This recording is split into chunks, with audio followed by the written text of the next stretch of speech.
It's so nice to de-stress.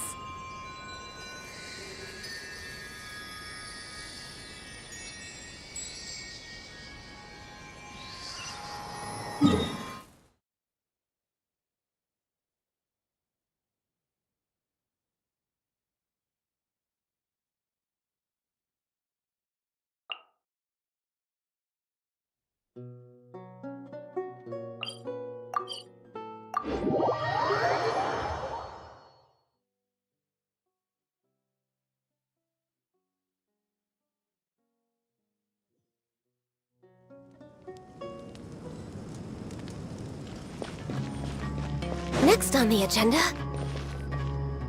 Good old caravan rebot! Huh. Now let Paimon think. What were we up to the first time we came here? Oh, Paimon remembers! Nahita's consciousness had been trapped by the doctor, but we followed the clues she left behind to help her. So much time has already passed since then, and it seems Sumeru's changing for the better now that Nahita's in charge, right? Paimon just hopes this peace will last a long time, and then Nahita won't have any more new problems to deal with. Yeah, guess you're right. We somehow always find ourselves right in the thick of it. Who knows what will happen next? Come to think of it, maybe it's all because of you. Maybe you're just a magnet for trouble. Huh? Me? Before Paimon ran into you, Paimon never ran into any trouble. At most, when she was super tired, Paimon got caught in some strange whirlpool and sucked out into sea. And even then, you fished Paimon out. Anyway, for Nahita's sake, maybe we should think about heading to our next destination for now. Ah, look who it is.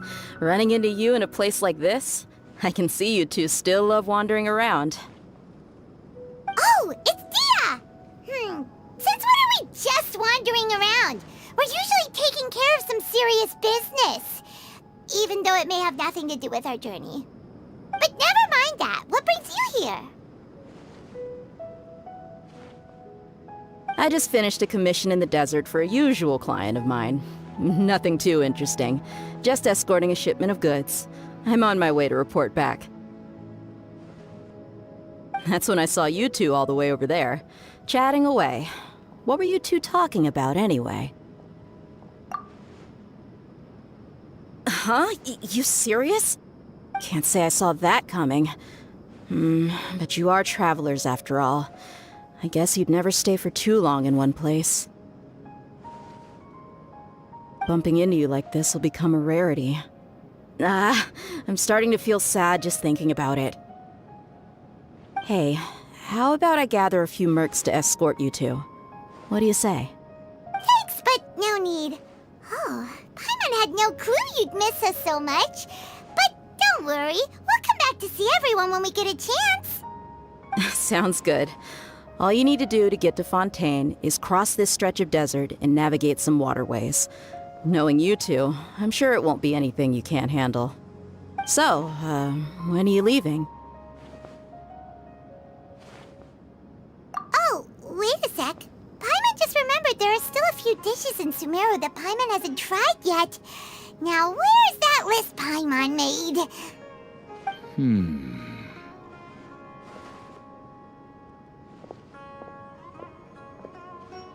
I see. Guess you won't be needing a going-away party or anything.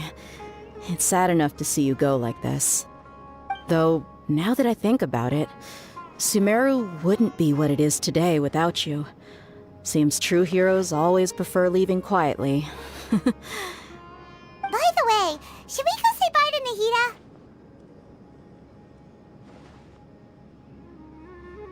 Oh, good point. Then there's no need to bother her in the real world. Then, I guess this is goodbye for now, Traveler in Paimon. Whether as a client or a friend, you're always welcome to come find me.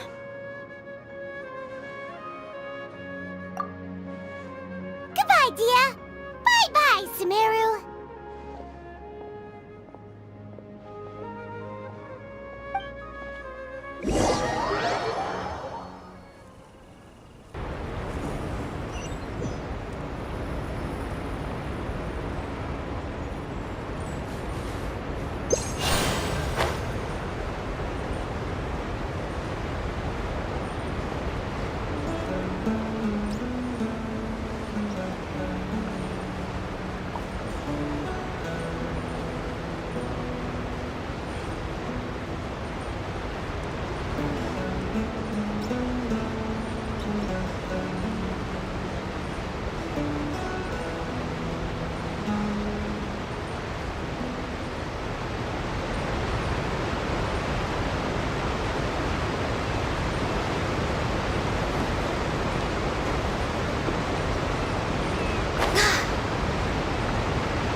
sand and water, we finally made it!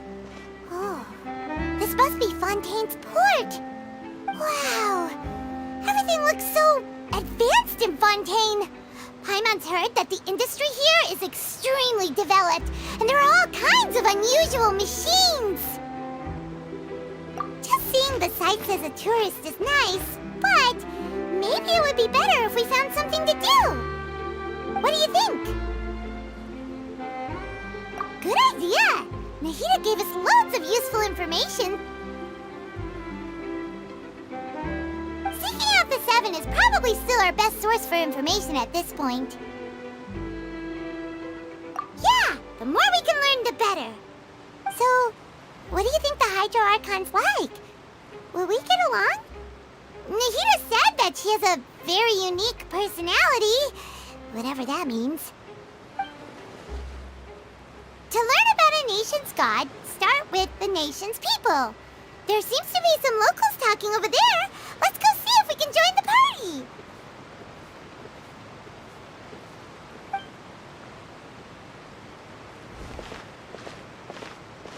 If you ask me, it's a tragedy how things ended for him. Clearly, he was a pretty decent person. Yeah, I didn't expect that kind of ending for him. I thought he would at least fight on a little longer for his family.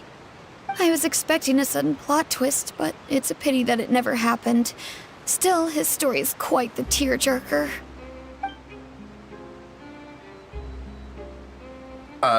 Excuse me. Can I help you two? I couldn't help but notice you standing here listening. Hi. We're travelers new to Fontaine, and we had something we wanted to ask, but you seem to be really busy talking about some kind of play, so we didn't want to interrupt. Play? Oh, no. We're talking about something that really happened. In fact, it's a case that was just heard a few days ago. Really? Like, a real trial? But the way you were talking about it and the words you used just now made it sound like some kind of story. Well, good tales are often based on true stories, aren't they? And what you see in reality may also be someone deliberately putting on an act while harboring ulterior motives. Whether something is true or not simply isn't that important. The main thing is whether the story being acted out on the stage is splendid enough. Oh, but it looks like you're not from around here. You probably don't know that the Fontaine Court of Justice is called the Opera Epiclese, or more commonly known as just the Opera House. But, shouldn't court cases be treated a little more seriously than that? Not to question Fontaine's way of doing things. It's just that putting someone on trial is usually a very serious thing. No worries. Other visitors to Fontaine have wondered the same thing. You could say that we just don't want to waste the moving stories behind those cases. And as for your worries about whether the cases are treated with due reverence, we have the absolutely just and honorable Chief Justice Neuvillette, as well as the Oratrice Mécanique d'Analyse Cardinal, a machine created by the Archon. Between the machine and the Chief Justice, false charges and injustice are a thing of the past now. Oratrice? Is it some kind of machine, too? Oh, Paimon's curious. We should check it out if we get the chance. Wait, Paimon almost forgot to ask you our question. Do you know what we should do if we want to meet the Hydro Archon? Oh, that's easy. Just go to the Opera House. Lady Farina practically lives there. You could definitely say it's her biggest passion. I think what they mean is that they wish to speak with the Archon personally. In that case, I am afraid it's going to be a tad more difficult. You'll have to make an appointment well in advance, and it'll depend on whether or not she has any time slots available. Huh. Is the Hydro Archon super busy taking care of official stuff? Wait, didn't you say that she's always at the Opera House? No. Lady Farina seldom takes an interest with the nation's affairs. The reason it's difficult to make an appointment is simply because she's incredibly popular. That's right. After all, she is the Archon. Though she may tend to get a little dramatic from time to time, people can't get enough of her. Huh. First time Paimon's ever heard of an Archon being described that way before.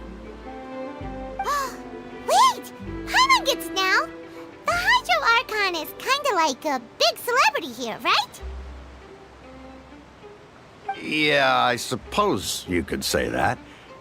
Perhaps you could even say our mascot. Hang on.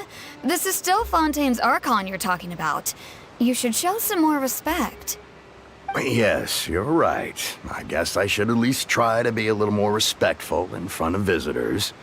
Otherwise, I might get arrested and find myself face to face with Monsieur Neuvillette. Come on. Sure, there's a lot of laws here, but nobody's going to be arrested for saying something disrespectful about the Hydro Archon. Alright, I think we get it. Thank you! At least we now know that we can find the Hydro Archon at the Opera House. But who knows how long making an appointment will take? Guess we could have a look around the city in the meantime. Hey! What are you looking over there for? Huh. Maybe something's the matter. She isn't going to jump into the water, is she? Maybe we better go check on her.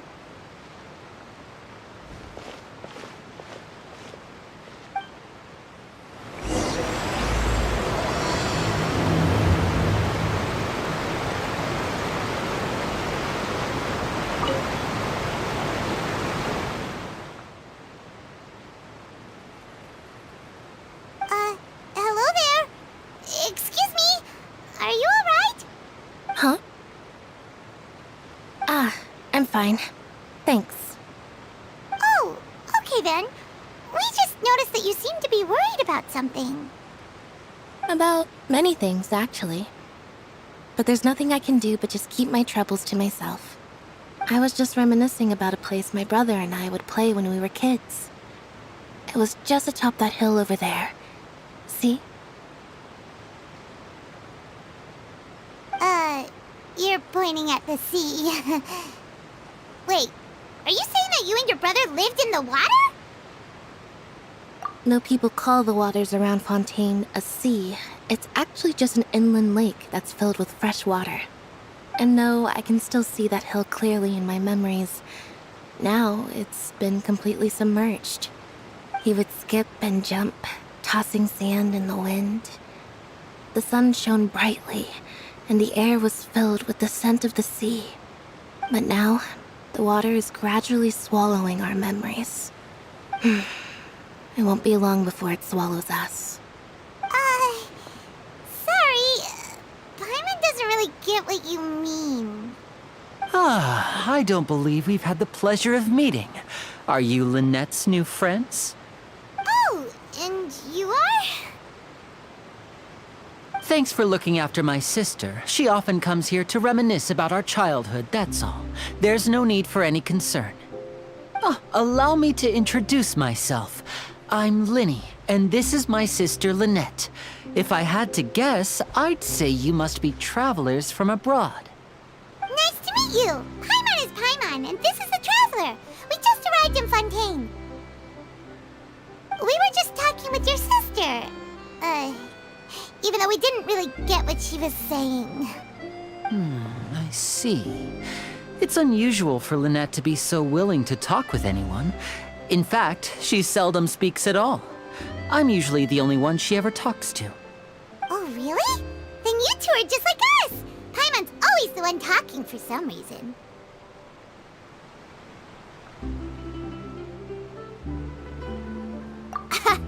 So that's how you think it is? I also think my brother can be too talkative at times.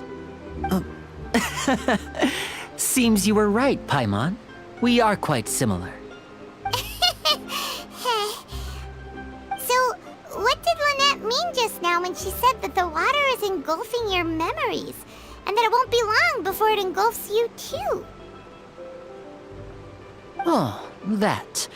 It's from a prophecy that's been circulating in Fontaine for some time now. Well, I suppose prophecy isn't exactly the right word, because that implies a certain amount of uncertainty. There's no doubt about what's happening in Fontaine now. Where to begin?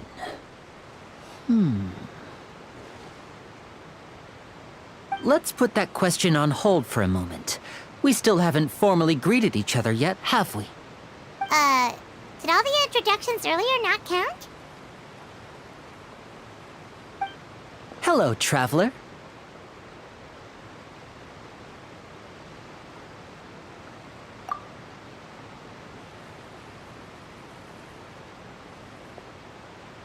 And hello, Paimon. Hey! Why didn't Paimon get a handshake? You're not poking fun at Paimon, are you? Please, don't take offense. Just consider it a sort of etiquette we have here in Fontaine when making new friends. You should remember it. It might prove useful. Oh, all right then.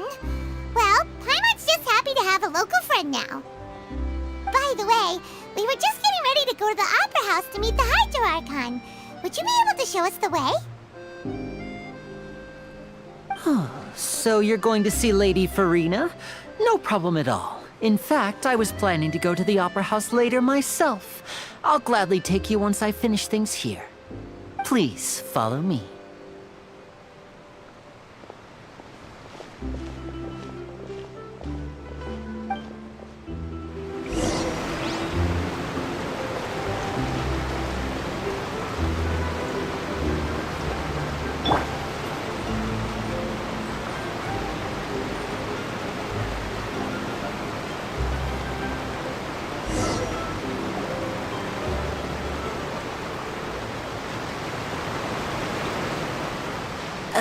You said you were going to see Lady Farina?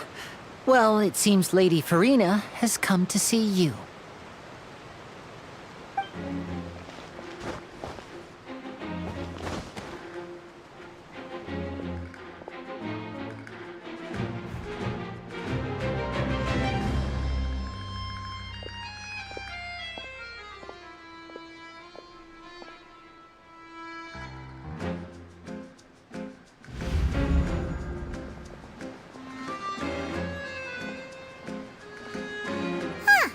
So, she's the Hydro Archon?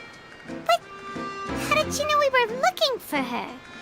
My dear people, rich and poor, those with cup in hand and those with nothing at all, raise your glasses in celebration! If you don't have one, then just raise your hand in lieu.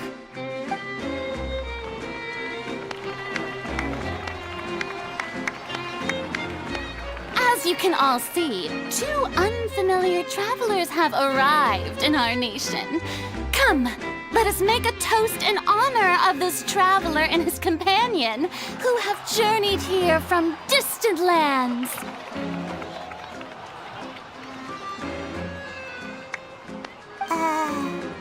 Is she talking about us?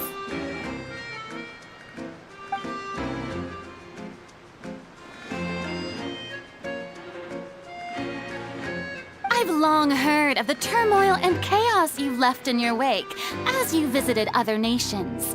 But I welcome you nevertheless. No, I have come to receive you personally. Fear is for insignificant cowards. I am a god, and I will never entertain the notion of such meaningless wariness. You can be rest assured. I see clearly your sincerity. Of course, seeking an audience with me is the most sensible thing to do. It will allow you to truly behold my power and witness my authority. Intelligent people always gather under the correct banner. I, Focalor, hereby welcome you to the nation of Hydro and acknowledge the value and significance of your trip. Now, you may rejoice in this. Yeah, Paimon still can't believe it. Feels like we've only been here for a few minutes. But the Hydro Archon's entrance was, how should Paimon describe it? A little over the top? Miss Hydro Archon? How did you know we were coming? I see. As Outlanders, you inevitably lack even some of the most basic understanding. Don't forget that even the gods can be divided into the mediocre and the excellent. I suppose it's only natural for you to be awestruck by my abilities. You had best stop and consider. Do you really have the noble qualities and etiquette necessary to communicate with a god? All it takes is a flick of my finger for me to know everything about you. Whoa. Talk about sounding high and mighty. Oh? What's with these looks? Perhaps the welcoming ceremony still isn't enough? What else should I say then? Is she waiting for us to start talking? Wow, I didn't expect to see Lady Farina here. What a surprise! Wait, does this mean they're the legendary blonde traveler? How did I not notice before? Hey, what's all the commotion? Oh, is that Lady Farina? Is there some kind of drama going on? Of course! That's the blonde traveler, the one all those stories are about. Lady Farina came here to personally see him. Oh, I bet this is gonna be the duel of the century. Ooh, I've got to see this. I knew Lady Farina would never disappoint.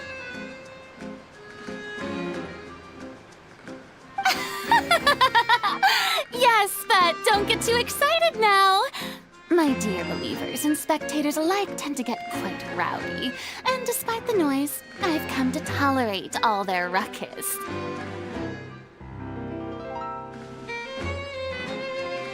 You may consider this my reward to all of you.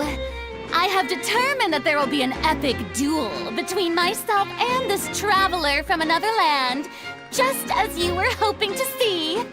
Now she wants to fight? Aren't we getting a little ahead of ourselves?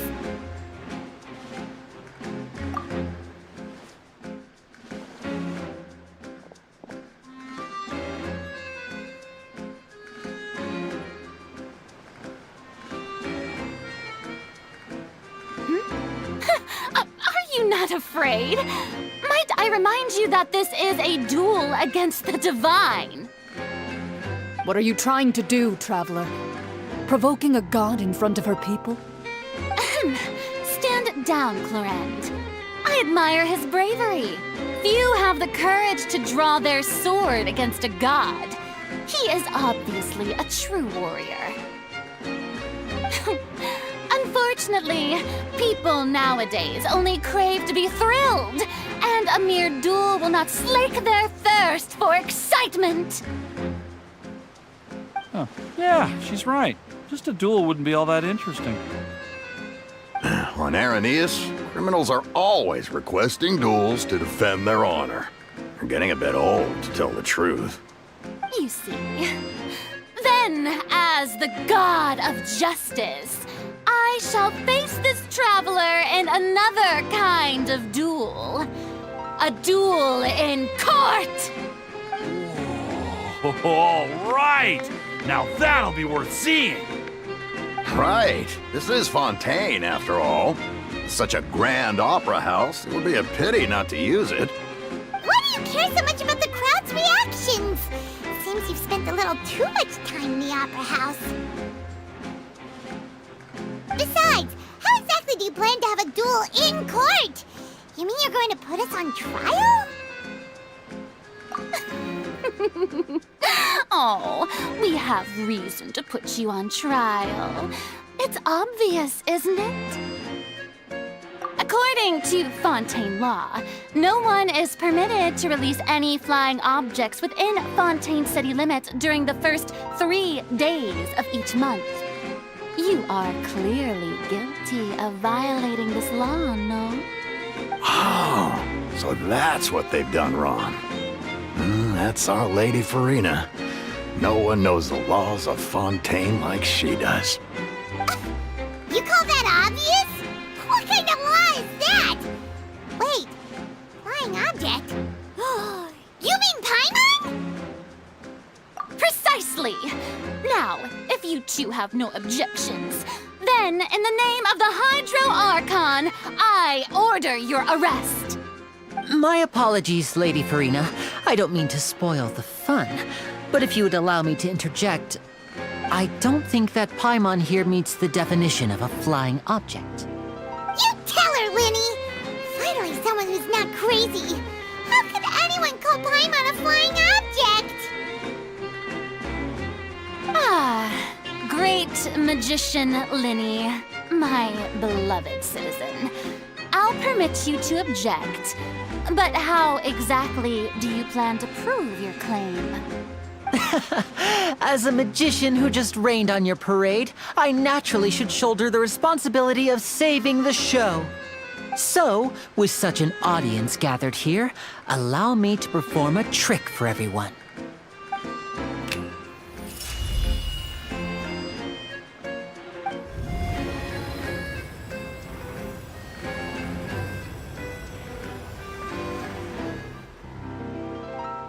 Ta-da! What's that on Paimon's back? Hey, when did you do that?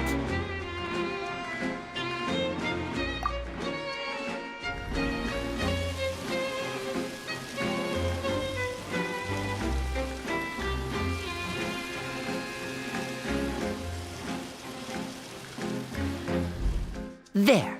As you can all clearly see, Paimon should be classified as, well, something like a balloon. This rope has been in the Traveler's hand all along. It was just that no one could see it before. Huh? You call that magic? You've got to be joking. I thought it was pretty good. Nice one. Huh.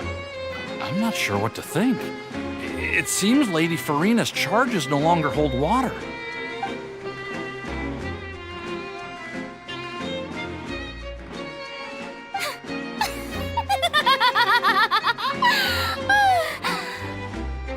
Amusing.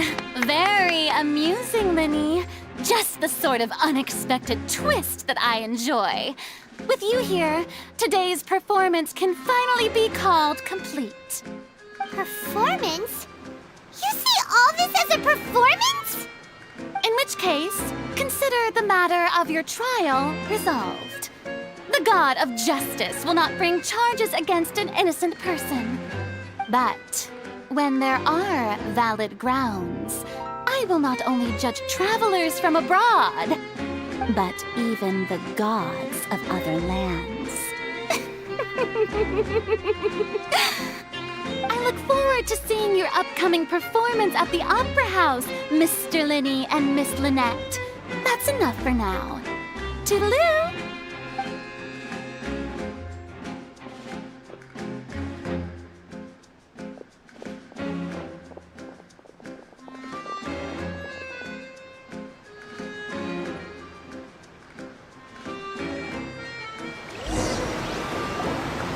And just like that, she's gone.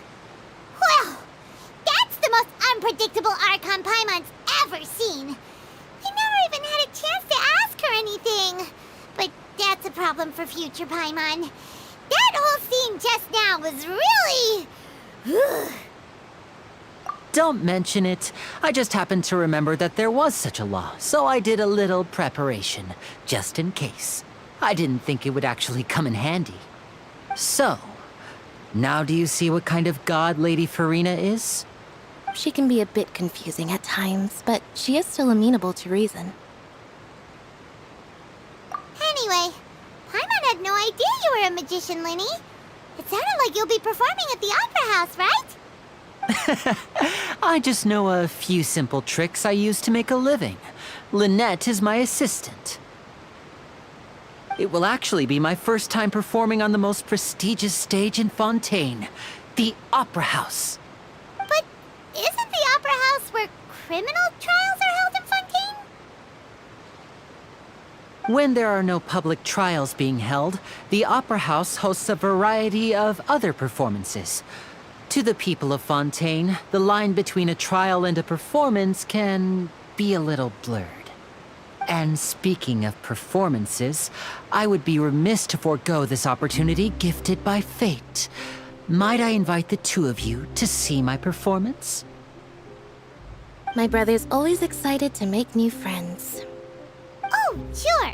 We don't really have anything to do now, and we wanted to go to the Opera House anyway. Splendid. In that case, why don't we go together? I'll show you the way. I just have something to take care of first. You really mean it? Then I'll take you up on your offer. This is a magical item known as a magic pocket. Perhaps you can help me distribute them to the people here. Huh? What are they going to use it for? About that... You asked me before about the prophecy, right? Let me start by telling you a little more about what it entails. I'm not sure exactly when it began, but a prophecy has been circulating around Fontaine. It says that every person in Fontaine is born with sin. No matter how the nation of justice holds trial after trial, this sin cannot be absolved. Until one day, the water levels in Fontaine will rise, and the sinful people will slowly be drowned. In the end, the people will all be dissolved into the waters, and only the Hydro Archon will remain, weeping on her throne. Only then will the sins of the people of Fontaine be washed away. That sounds pretty gloomy. Why are people in Fontaine born with sin? What is that supposed to mean? There are lots of guesses. Some say that the ancestors of Fontaine stole the power of the seas and stirred its wrath. Others say that the people of Fontaine never heeded the first Hydro Archon's warnings and offended Celestia. But here in Fontaine, evidence is what matters. There hasn't been concrete evidence for any of these claims, so they can only be regarded as conjecture. If even the people in Fontaine don't know what sin they committed, wouldn't it be better just to ignore the prophecy completely? Why bother feeling guilty all the time? That's exactly what the people did at first. But in the last few years, the water levels in Fontaine have actually started rising. Many places have already been completely submerged, and now lie beneath the sea. Many people carry on with their lives as before and shrug it off as a natural phenomenon. But my family and I think that the people of Fontaine shouldn't ignore the possibility, which would end up sentencing them to death. We hope that at least the people who reside near the waterfront can move away before it's too late. So, we've started distributing magic pockets to them. As a magical item, these magic pockets have astonishing capacity. I'm sure they will come in handy when people are moving their belongings. Oh, Paimon gets it! It's like preparing for a rainy day! But this is more than a bit of rain. Perhaps only absolute power could ever contend with such a catastrophe. But who knows? We're just tiny specks in the grand scheme of things. Now, if you'd like to help, then please give these magic pockets to anyone nearby. Be sure to convince them to take it, regardless of what they say.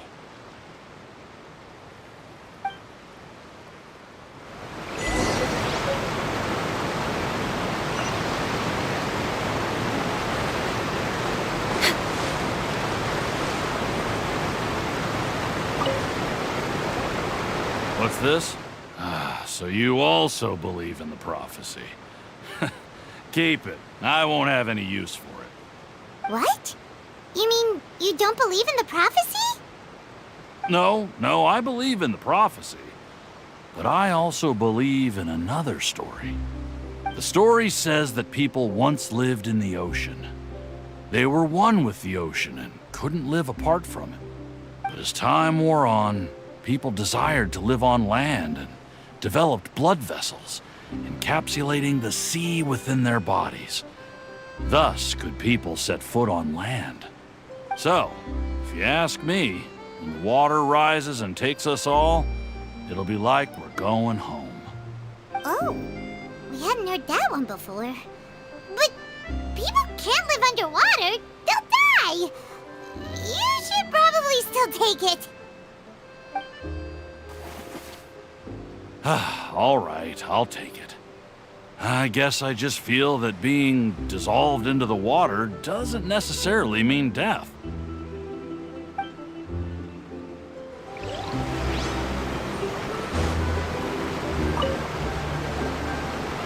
So you're the blonde traveler that everyone's been talking about. My apologies for not recognizing you earlier. Oh, a magic pocket? Seems you really thought of everything. I guess it's better to prepare for the worst and hope for the best. Thanks. Please, also thank the magician on my behalf when you get the chance.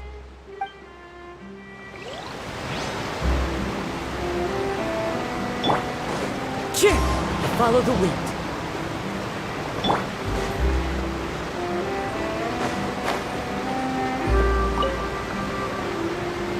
Huh? I don't want that thing. Way I see it, if the prophecy's true, it's still gonna be a long time before the water can cover everything. Life is all about living in the moment. What use is there in worrying about the future all the time? We'll cross that bridge when we get to it. You should still take it. You never know when it'll come in handy. Oh, all right, fine. Thanks. It's just that if I start moving, that means I've already given up on the life I have now. I'd really rather not.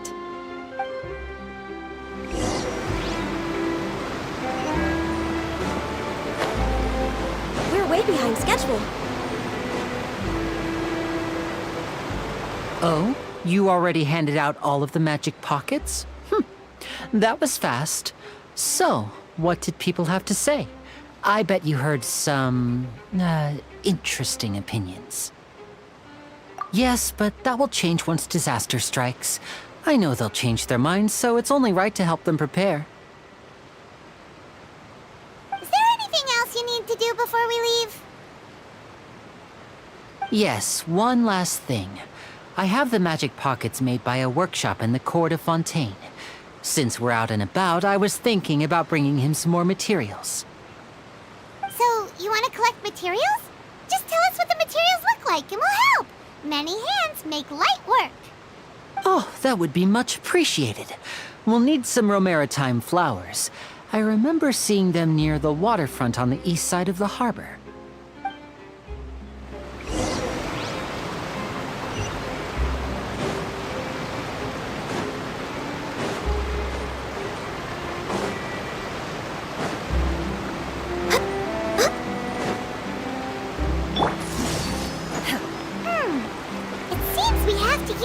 To collect for maritime flowers.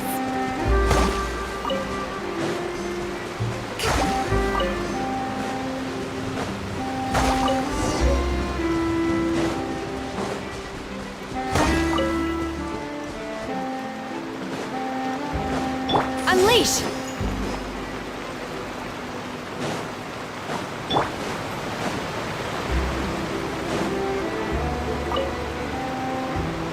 You made quick work of that. I can tell you're an experienced traveler. I've also finished collecting a few here. Maybe next time you'll feel like helping too, Lynette. No way. I'm in power-saving mode today. Otherwise, I fear I may not have any energy left for the performance at the Opera House. Fine. Though the performance is still a long way off. Now that we're finished here, we should get ready to head back to the court of Fontaine. So, we're going to the court of Fontaine before we head to the Opera House? Good. Paimon wants a tour of Fontaine's largest city and try...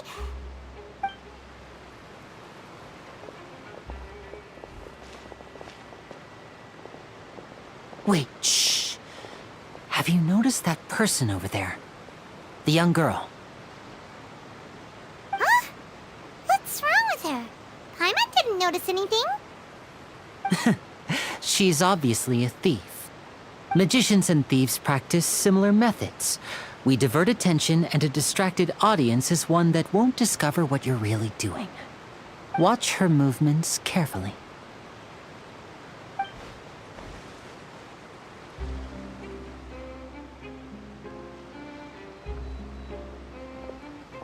he's right! Shh, keep your voice down. We need to think of a way to catch her, but it seems she's very alert. Perhaps we should split up. You two can ride the lift over there and wait up top. I bet that'll be her escape route if she tries to run. All right, let's go.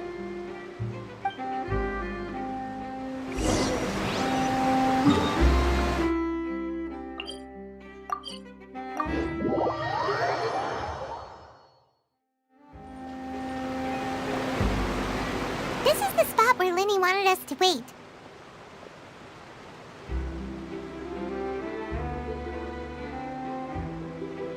Oh, look! Isn't that her?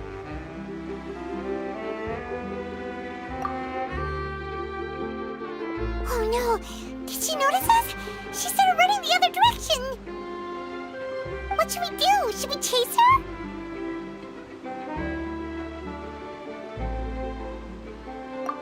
You're right. She might also be trying to lure us away.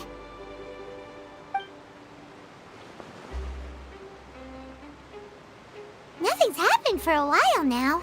Paimon wonders if Linny caught the thief. Yeah, let's go.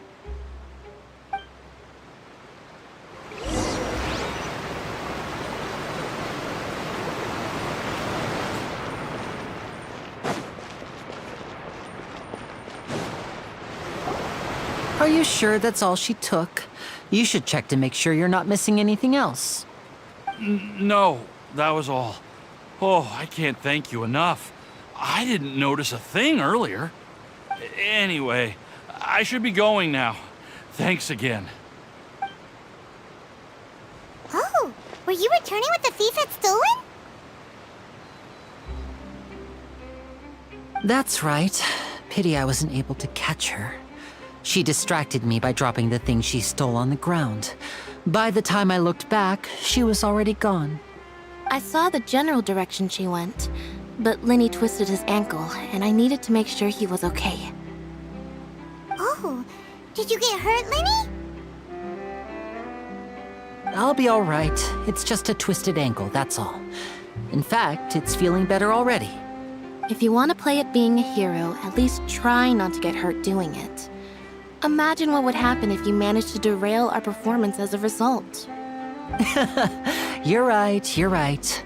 Sorry, Lynette. I have to admit that the thief was even more skilled than I had anticipated. But at least we were able to get the stolen items back, so it wasn't a complete failure.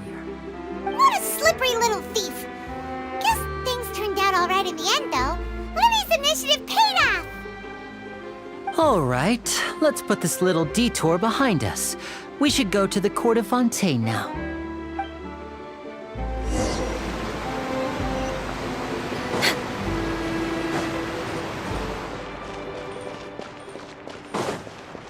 Healthy body, healthy mind.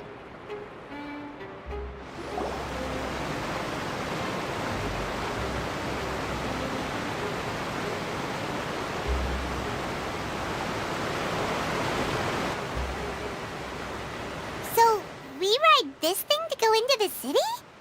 What an ingenious way to get around! People in Fontaine really know how to use water! This is an aqua bus. It allows people to travel between several key locations around Fontaine. It's pretty convenient, but the ride can become a little dull after a while. The scenery is always the same. That's why it's better to travel with friends. So you mean it's still boring even when I'm riding with you? No, that's not what I meant. It's just that, well, you don't really talk that much. Besides, it doesn't really feel like a real trip when it's just the two of us. It's the same as being at home. Whatever. Guess that's what it's like to be an older brother. It's about time for us to leave. Let's get on board.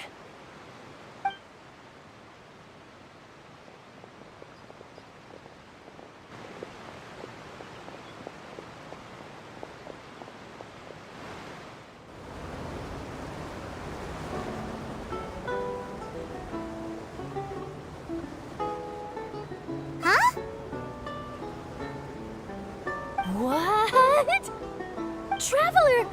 Paimon! Charlotte! Oh, I never guessed I'd bump into you all riding the Aquabus. In the story of my life, this is big news. What are you doing in Fontaine? I didn't hear anything about you paying us a visit. Yeah, it's quite the coincidence, but as travelers, we're always on the move. It's not surprising that nobody knew we were coming. Though we still have no idea how the Hydro Archon knew about us. Oh, let Paimon introduce you to our new friends! Oh, no need for introductions, Paimon. I would recognize the great magician Linny and his assistant Lynette anywhere. I wouldn't be much of a reporter if I didn't know who they were. It's a pleasure to meet you. I'm Charlotte, a reporter for the Steambird. Nice to meet you. From the Steambird, huh? We've often relied on your paper to promote our performances. It's an honor to meet you. Now that everyone knows each other, Fontaine suddenly doesn't feel like such an unfamiliar place. So, what have you been up to lately, Charlotte? Any big news? Not too much. When there isn't any breaking news, I mainly cover the trials at the Opera House. You can still manage to keep readers' attention as long as you tell things from a clever enough angle, even if it's the same old topics. For example, reporting on how a scammer once deceived vulnerable girls into relationships, or how a financial criminal was once so poor that they ate a single piece of bread for 5 days. Right. Seems you know me pretty well. What I'm really after is exclusive, sensational news pieces that could shake the country. These smaller stories are a waste of my talents. Oh, I just remembered. I've been following a case lately. Well, a series of cases, actually.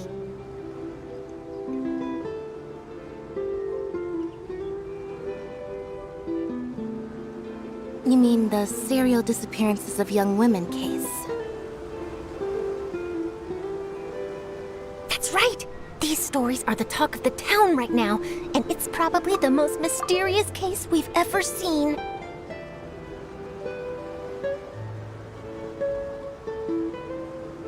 If I'm the first with a draft ready to publish when the case is finally cracked, and it's the headline story in the Steambird,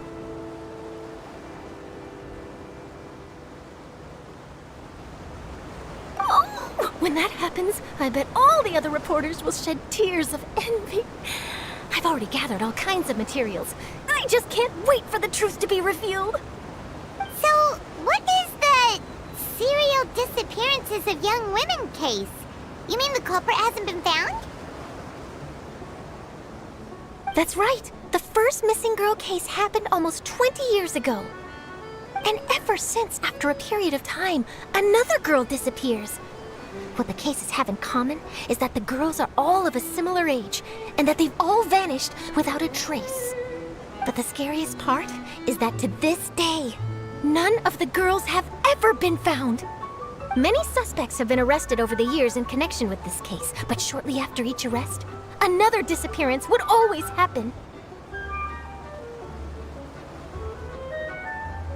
Yes, it's possible. But either way, I believe that every case has some precise truth behind it, waiting to be exposed. Yes, I agree. And at the very least, the family of those missing girls deserves some sort of explanation. I just imagined for a second what I would do if Lynette were to suddenly disappear.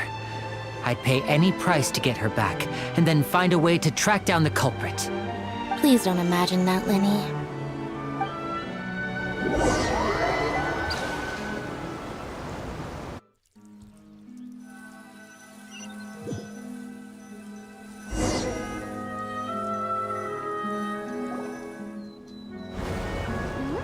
Hey, we're almost there! Look!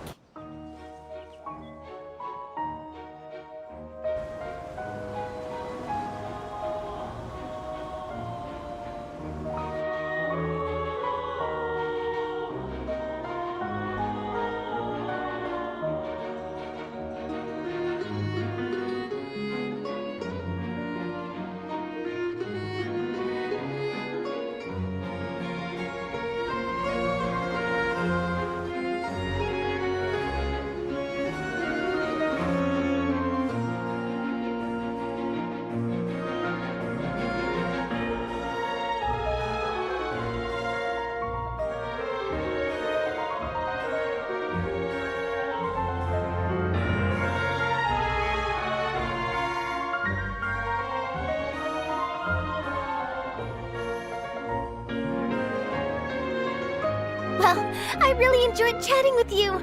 Life should be full of pleasant little surprises like this. Yeah, us as well. The ride went by too quickly. I have an interview to get to. I should get going before I'm late. Okay, Paimon hopes we can chat again soon, Charlotte. See ya! Bye now. Oh, be sure to stop by and see me at the Steambird when you have time.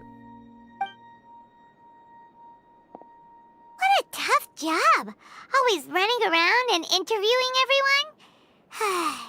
Well, where should we go now? If you don't mind, how about we stop by my home first? Besides, I still have all the materials we collected. Sure, we wouldn't mind at all. This city is so huge, Paimon wouldn't know where to start anyway.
We're way behind schedule.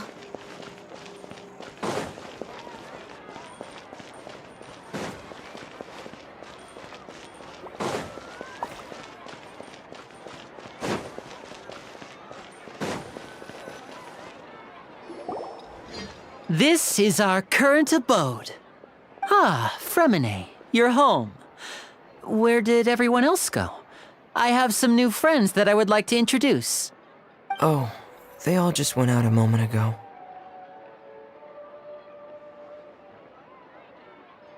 I see. Everyone is getting busier now that Father will be returning soon. I suppose that can't be helped. Allow me to introduce you to my little brother, Fremine. He is a phenomenal diver. Hello. Nice to meet you. Paimon is Paimon, and this is the Traveler. Oh, you sound very proud to have a diver as a brother, Linny.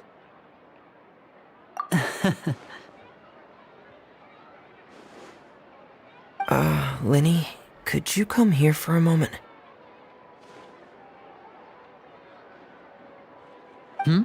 What is it, Fremine? Do you have something to tell me?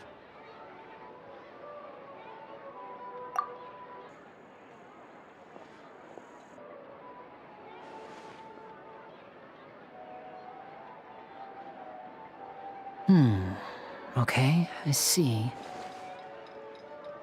Is everything all right? Oh, it's nothing. We were just discussing a little housework. Sorry for the interruption. Oh, before I forget, the Traveler and I collected more materials to make magic pockets. Were you able to get any, Fremine? Yes, I went diving and gathered lots of materials. I was about to give them to you. That's our Fremine, always quick with the underwater work. All right, I'll take these to the workshop.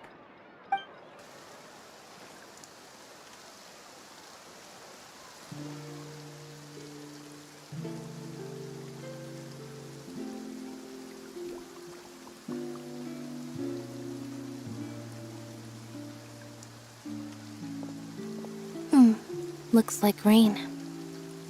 Oh, you're right.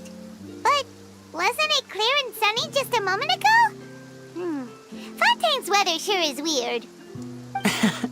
I'm afraid that's just how it is here. It often rains on days where there are trials being held in the Opera House, but don't worry, it'll clear up soon enough. What's wrong, Fremine? There's a legend about the rain that I tend to believe. It's said that a dragon of water once resided in Fontaine. Though we don't know where the dragon went, every time it weeps, the skies will cloud up and pour out rain. When I was a child, my mother told me that if I wanted to go outside and play, I should yell toward the sky at the top of my lungs. Hydro Dragon! Hydro Dragon! Don't cry! If it's an elemental dragon, then having the power to make it rain wouldn't be very unusual. Let Paimon try something. Hydro Dragon! Hydro Dragon! Don't cry!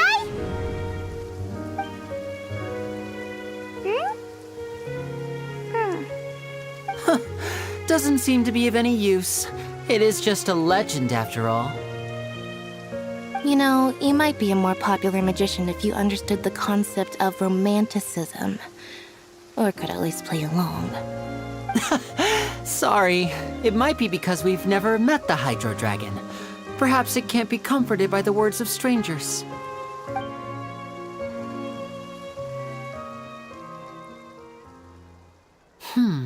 It rained for longer than I suspected. Oh, it's already getting late. Was there something you needed to do, Lynette? Yeah, some preparations for the show at the Opera House. I need to find a way to catch the last aqua bus of the day. On the day of the performance, just ride the aqua bus to the island of Aeneas. I'll have Lynette meet you at the fountain in front of the Opera House. Oh, are you leaving now? What is it, Fremine? I'm in a hurry. Oh, I get it. You feel nervous delivering the materials for the magic pockets, is that it? Perhaps we could trouble the Traveler to help us take these materials to the Beaumont workshop and deliver them to the owner there? I'm afraid that Fremine can be quite introverted, and the boss there tends to be pretty talkative. Fremine has always been a little afraid of her. No trouble at all! Don't worry, we're on the case! Sorry for the inconvenience. I'm quite useless when it comes to such tasks. I'll think of a way to make it up to you. Oh, no need! This will be a walk in the park for us.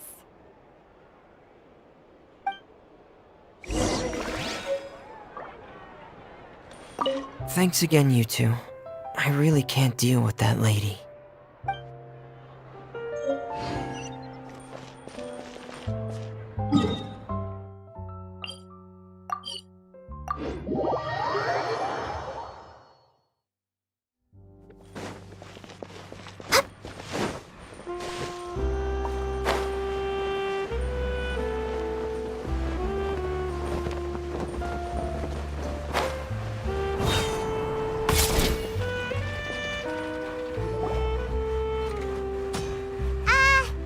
Hello? Is there anyone here? Oh, hello there. New customers? Looking to buy, or do you need something made? Or perhaps you're just looking for a chat with me. Oh no, we're just here to deliver some materials. Here they are. They're for making... what were they called again? Ah, these must be for magic pockets. I could tell right away. I've already made several orders worth now. No need. They've already prepaid several batches worth. When they told me what they'd be using them for, I even offered them a discount. But they insisted on paying the full amount, saying that I had a business to run. It seems both their hearts and their pockets are made of gold. Whoa. So, is Lynette actually loaded? I can't say for sure, but who knows? Maybe there's good money to be made being a magician in Fontaine. Hey! Is this machine what you use to make stuff here? It looks really advanced. Why use your hands when a machine can do the work? It would be a waste not to use the latest technology, and wasting is a kind of crime. But where does a big machine like that get its power from? Well, it's a little complicated. I'm not sure I can put it in layman's terms for you. But basically, everything we usually use here in the city is powered by indemnitium. It's a type of energy that's produced from trials. Huh? How can trials produce energy? Well, I'm not completely sure of all the details myself, but basically, when a trial is in session, the Oratrice Mécanique d'Analyse Cardinale harvests people's belief in justice and converts it into energy to be used all around Fontaine. So that's what its other function is? Paimon heard that the Oratrice was created by the Archon to make judgments. But Paimon still doesn't get it. How could something unreliable like people's beliefs be turned into a stable power source for these machines? Oh, yeah! So that means the Hydro Archon relies on the machine to take the energy created by belief and turn it into power for all of Fontaine, right? Even though I've never heard anyone really put it that way before, it sounds like it makes sense. Besides indemnitium, we have another type of energy called pneumosia. It isn't produced by the power of the Archon, but it is unstable by nature. Even now, it still cannot be widely used by civilians. I thought I'd find you hard at work, but here you are chatting the day away. Since you're already talking, I'm sure you wouldn't mind a few words with me. You again? Didn't I already promise you that I'd have the more I owe to Confrérie of Cabriere by next month? Why are you hounding me now? Yeah, but how do we know that you won't go running off by the end of this month? I want 50% today. Wait, no, 70%. Huh? You... Seems business isn't so great for the workshop. We've already finished our job and delivered the materials. Maybe now's a good time to leave? Hey, hold on. Before you go around trying to collect payments, why don't you settle your own debts first? If Confrérie of Cabriere wants to poach clients from Northland Bank, that's fine. But I'm afraid you still owe the bank a hefty sum of mora. So why don't we work things out between us first, before you get back to your little conversation here? You're from Northland Bank. But we said we'll pay everything we owe next month. Why are you hounding me now? Traveler, Paimon! I didn't think I'd run into you here in Fontaine. What are the chances? We're surprised to see you too! What are you doing here in Fontaine? You didn't want to stay in Snezhnaya? Long story short, I've already been in Fontaine for some time now, and honestly, things have been pretty boring. But it seems that fate brought our paths together today. Not only will I have some good friends here now, but ones who always seem to find trouble. Either way you look at it, it seems things are going to get a lot more interesting now. Pretty sure we'd want to avoid anything that you'd find interesting. Besides, our trip here has gone pretty well so far. Right, Traveler? Hey, you, Northland Bank boy. Aren't you forgetting something? Don't interrupt. It's not often I run into the Traveler like this. Why don't you wait for me over there for a while? You kidding? Aren't you the one looking for us? You really expect us to sit and twiddle our thumbs while you catch up with your friends? Listen to me, boy. If you want your Mora, fine. Why don't you come and take it? Hey, I just said not to interrupt. Oh, by the way, Traveler, the last time I took Tonya and Tusser ice fishing, Tusser said, Hey! That's way over the line! All right, boys, let's see who has to pay up now! Can you at least let me finish one sentence? Fine. Though the bank told me not to get rough with our clients. You're the ones who started it. This is an act of self-defense. You two will have to be my witnesses, okay? I'm sure this won't take long.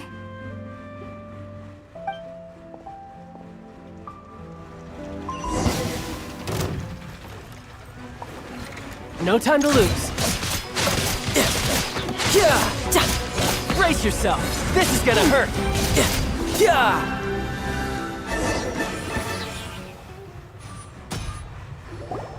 Oh, what's your deal, Brad?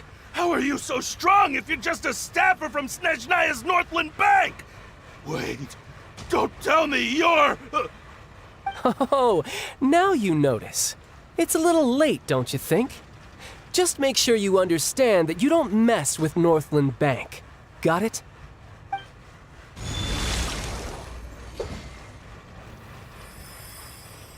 Huh? Now's my chance!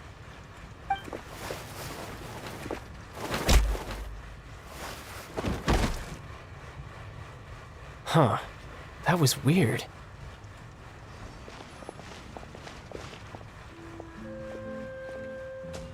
I'm not sure. It's as if I suddenly lost control of my hydro powers when I needed them. Maybe there's something wrong with my vision? Strange. How could that happen? First time Paimon's ever heard of someone losing control of their vision.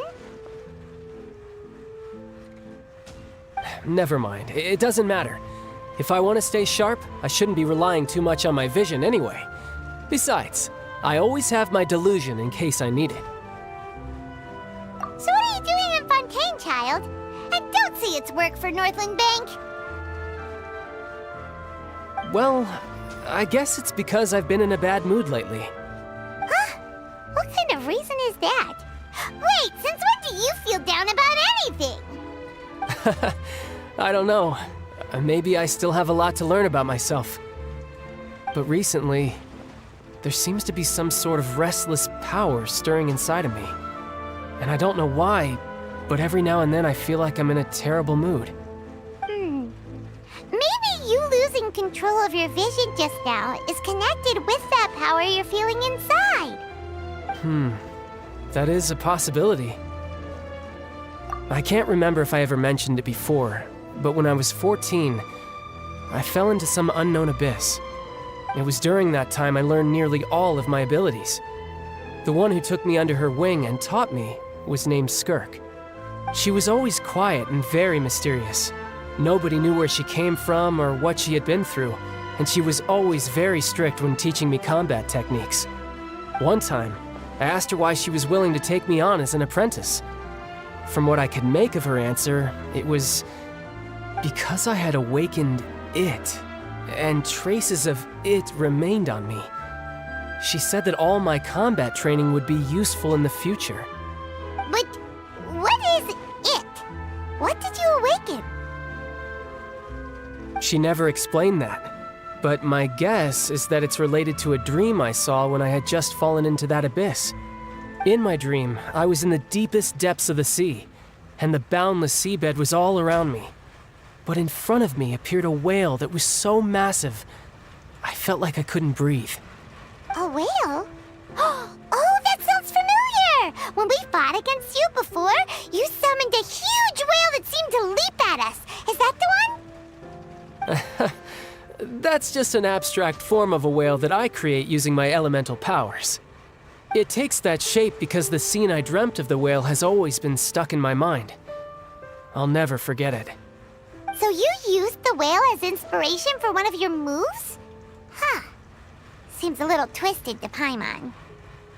So why don't you just go ask your master? Maybe she knows the answer. You make it sound so easy. Ever since the incident I experienced there, I've never stopped searching for Master Skirk and that unknown abyss. But it's been years now, and I've still found nothing. There isn't even a trace of the place where I remember falling into the abyss. Oh, it sounds like some kind of ghost story. Yeah, I'm out of leads at this point, but there's nothing more I can do. It seems that strange encounters in this world tend to be elusive like that.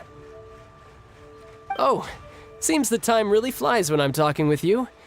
I just remembered I have somewhere else I need to be, so I should get going. What? More work for the Northland Bank? And no, it's more of a personal appointment. Lately, I've been sparring with some of Fontaine's official champion duelists whenever I'm feeling bored. Official champion duelists? You mean it's their job to duel? Yep, in Fontaine, before a criminal goes to court, they're given one chance to defend their honor by requesting a duel with an official champion duelist. The champion duelists are all-powerful fighters selected from among the nation's best, and the duel itself is a no-holds-barred fight with no specified stopping point. So engaging in such a duel is regarded as a symbol of defending your honor. If a criminal manages to win the duel, they'll be acquitted. But if they lose, they'll have no choice but to stand trial. And the worst-case scenario is that you're simply killed in the duel. Though it's rumored that Fontaine has a death penalty, from what I can tell, no one has ever been officially sentenced to death. So really, the only people who opt to duel are those who have suffered a grave injustice in being accused, or those who greatly value their honor. Otherwise, why gamble with your life? So, do many people actually get out of their trials by winning the duel?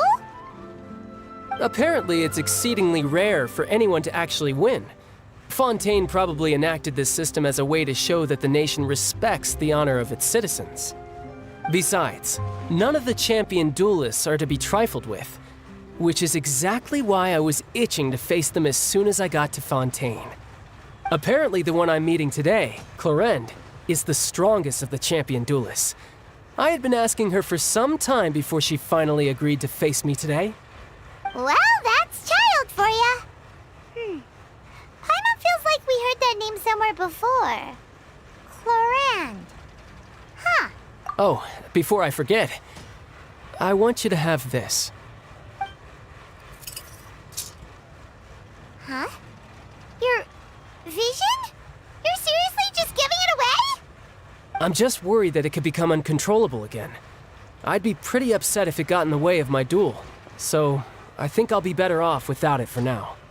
Besides, I just need you to hold on to it for a short while. I'll come retrieve it when I have some time later. Paimon knows what you're up to. You just want an excuse to come talk to us again, don't you? Whatever gave you that idea? I'll be in touch later.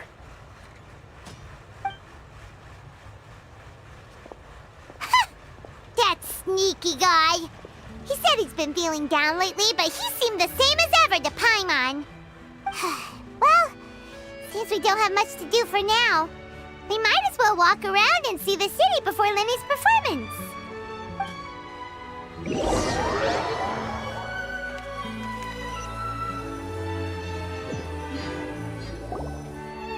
Wow! Who could have seen that coming? The reporter who was barely around for most of the story was the murderer all along! Sorry. Paimon was just surprised, that's all. Paimon never saw that twist coming. The murder mystery novels here are amazing! The whodunits here in Fontaine are a lot different than the light novels you see from Yai Publishing House. Both have their merits, but Paimon thinks this style of novels are more, well, novel. It's so exciting to reach the moment when the mystery is uncovered, especially in the one Paimon was just reading. You should buy a copy and read it too. Oh, sorry about that. Paimon will be more careful next time. Hey, shouldn't we be heading to the Opera House to see Linny's performance soon? It's almost time for the show to start, so we should get going. Linny said that the Opera House is on Aranias, so let's go ride the Aqua Bus.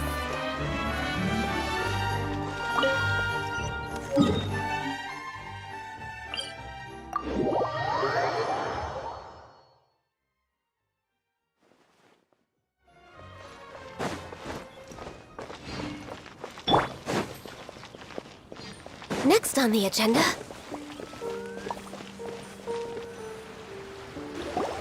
Whoa!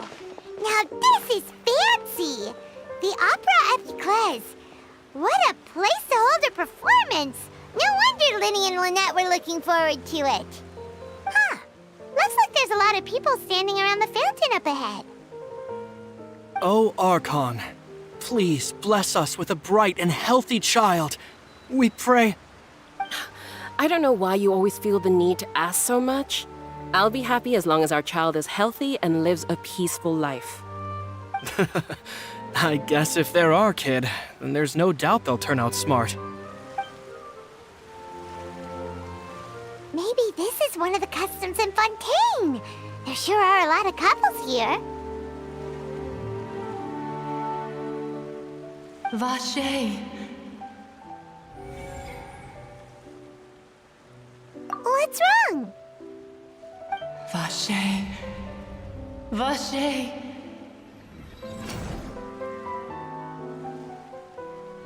No, Paimon didn't say anything. Are you hearing things? Welcome to the Fountain of Lucine. All the water flowing through Fontaine converges here. It's customary for newlyweds to come here and wish for children. Ah! Lynette! You scared Paimon! When did you get here? Lenny asked me to wait here for you, remember? Right. What do you mean? There are a lot of people here right now. Hey, you're not trying to scare Paimon, are you? Besides, it's the middle of the day. It's not the time for eerie things. I see. I might be able to tell you something that could help explain the voice you heard. In fact, you might not be imagining things at all. I suspect that what you heard is a result of your hypersensitivity to the hydro element. Others in my family have had similar experiences. It's because of his sensitivity to the hydro element? But what would hearing a voice have to do with elemental power? When do you cry, Paimon? Wait, what? What does that have to do with anything? Just answer me. When do you cry?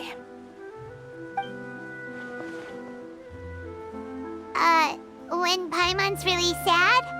Oh, and when Paimon's super happy. Oh, and also when Paimon's really, really scared. Then you should understand that tears contain your most intense emotions.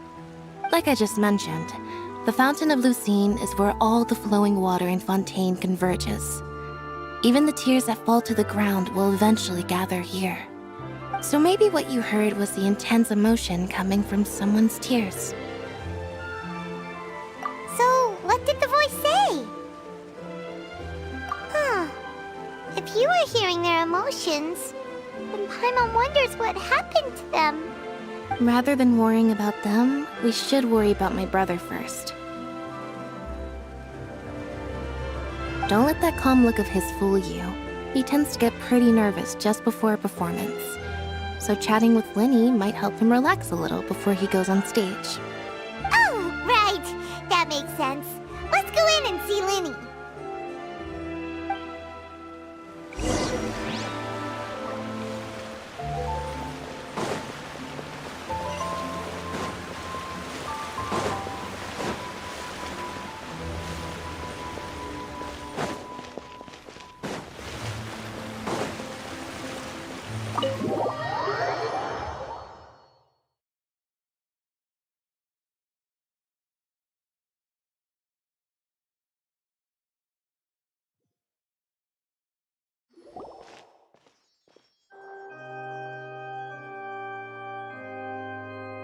Traveler and Paimon, good to see you. I knew you two would come. Are you kidding? We wouldn't miss it for the world. We've been looking forward to it. I can tell, judging by how early you've arrived. But you're actually right on time. The audience still hasn't started entering the venue yet, which means now is the perfect chance for us to take you to the best seats in the house. Wait just a moment, I'll fetch the tickets.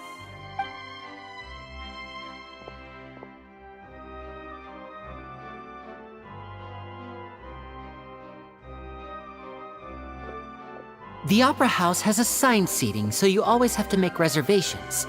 I've already reserved your seats, and here are your tickets. Ooh, front row seats! Thanks, Linny! Don't mention it. There's no need to keep thanking me. Hey, Lenny! Could you come over here and take a look at this? Oh, I'll be right there. Seems there's an issue with the stage props over there. That's Cal, my assistant, calling me. I'll go lend him a hand. Yeah, we'll just go to our seats. You go ahead, Linny.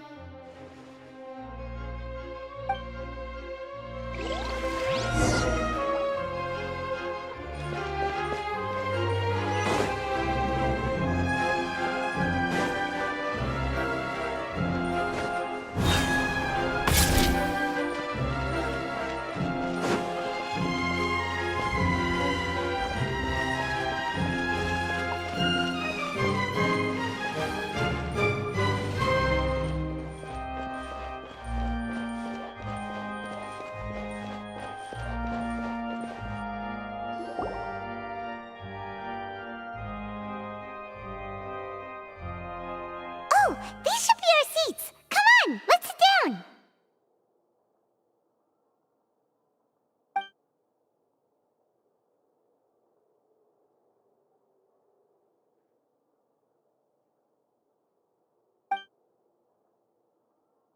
Uh...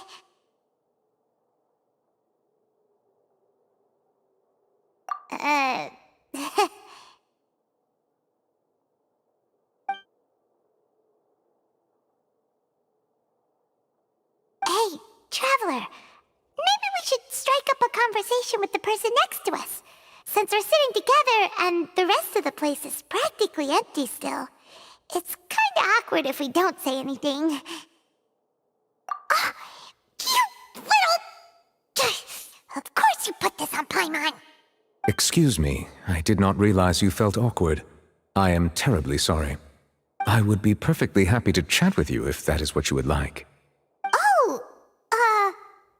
So you heard all of that, did ya? Boy, you sure have good ears. Paimon thought she was keeping her voice down. Wait, that's not it. Paimon's sorry. Paimon's the one who was being rude, talking under her breath like that. So let's talk, but, what should we talk about? Oh, Paimon's got it. You're also here early and sitting in the front. Are you a friend of Linny's too? A friend, you say? Well, if Mr. Linney would like to be my friend, I would be more than happy to reciprocate. Oh, so you're not friends with Linny then?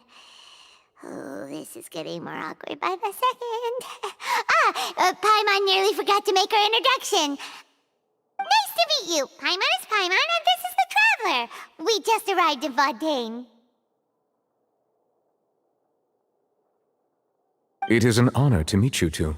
I have heard of your deeds across Tevat. And as required by proper etiquette, I will also introduce myself. I am... Oh, Monsieur Nervillet. What an honor it is to have you here to see my show. Ah, Mr. Linney.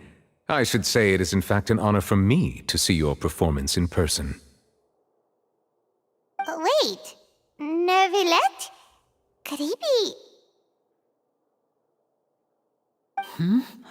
I saw you all chatting just now, but it seems you still don't know who Monsieur Nervillet is. Allow me to introduce you to Fontaine's Chief Justice. That seat is always reserved for him. It wouldn't be too much to say that he's the symbol of justice and honesty here in Fontaine. Whoa! Sorry for being so rude just now. Paimon had no idea you were such an important person. No offense taken. Being Chief Justice is merely what I do for work. Nearly every person has their usual reserved seat, so I'm not so special, really. And by the way, I should probably let you know, even though I would prefer not to, there's someone sitting up there in the VIP seats that has been striking a pose for quite a while now. I believe she is trying to give you a most elegant and impressive first impression. So I think you should take notice of her sooner rather than later. Otherwise, she may become flustered.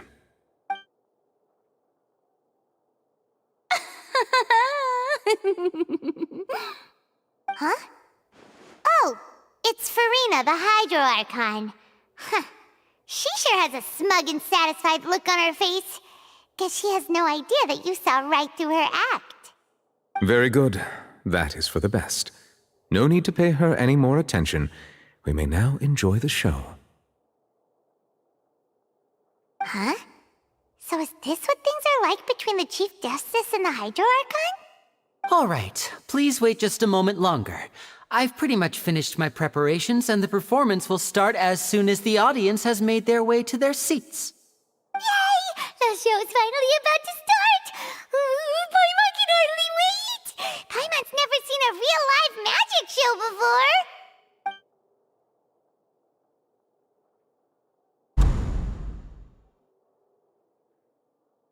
Oh! They're dimming the lights! The show must be starting! Sorry. Paimon will try to stay quiet. Welcome, one and all, to the Opera Epiclese. I am the star of today's show, Lynette. And over here is my sister, Lynette, who will be working as my wonderful assistant. Please, let's give her a warm welcome. Hello, everyone. I know she may seem to be a little sleepy right now, but that's just a sign that she's nervous. Whatever. Now, some of you may be thinking, two vision holders who can freely manipulate elemental powers performing magic is not true magic at all. So, I would like to take a moment to assure you that elemental powers will have nothing to do with what you will witness on the stage today.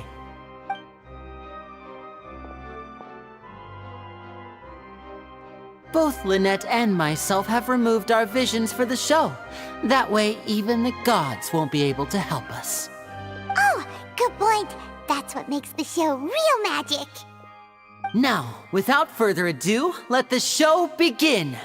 Lynette will now exit the stage to make some preparations. I know you might miss her, but don't worry. She'll be coming right back on stage momentarily. Perhaps in an unexpected way. I'm sure she'll be stealing the spotlight soon enough. Oh, and before I forget, there's one more thing I should say. You never know what can happen in the blink of an eye. A magician's greatest skill is making things disappear or appear. The possibilities are endless.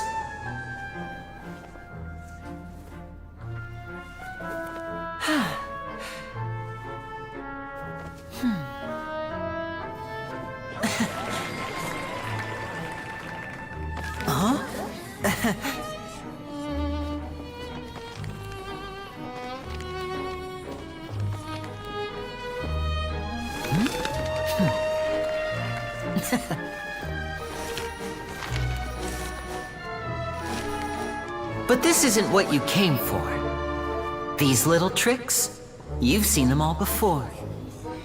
So it's time for something truly extraordinary, don't you think? This one's a little tricky.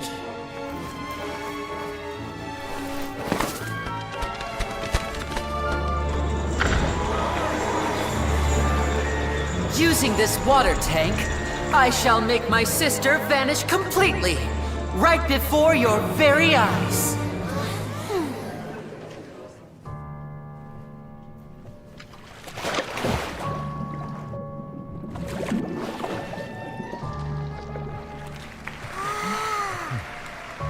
It's actually quite simple.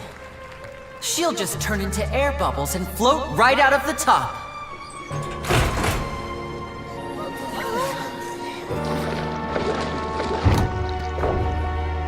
Oh no! I told them to check all the props carefully. With the lid on, even air can't escape. An amateur magician would be getting very nervous right around now. Luckily, it's me on stage, so let me show you what a true virtuoso can do.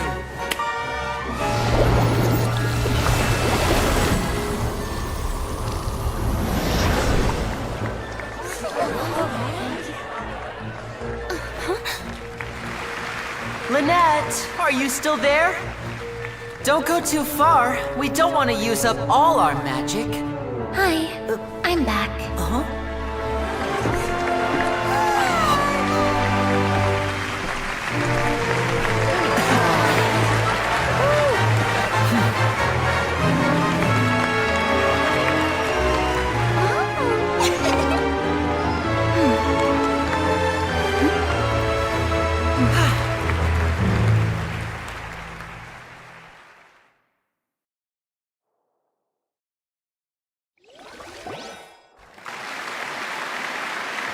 Whoa! What in the world just happened? How did he do that? Paimon didn't see him do anything! Wasn't Lynette inside the water tank?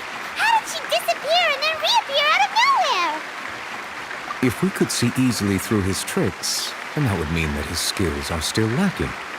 To appreciate magic, you should focus on the show happening on stage, rather than getting caught up in trying to see that which has been intentionally hidden. Guess you're right. Paimon couldn't believe her eyes when Lynette reappeared. Amazing! Thank you everyone. I'm glad you enjoyed that performance. But our magical journey has only just begun. I've prepared even more astonishing surprises for everyone here. The magic of transformation and disappearance can go far beyond what you've just seen. I'm sure many of you are thinking that escaping the water tank was impressive enough, but Lynette is still my assistant after all. In which case, I have ample time to make all necessary preparations.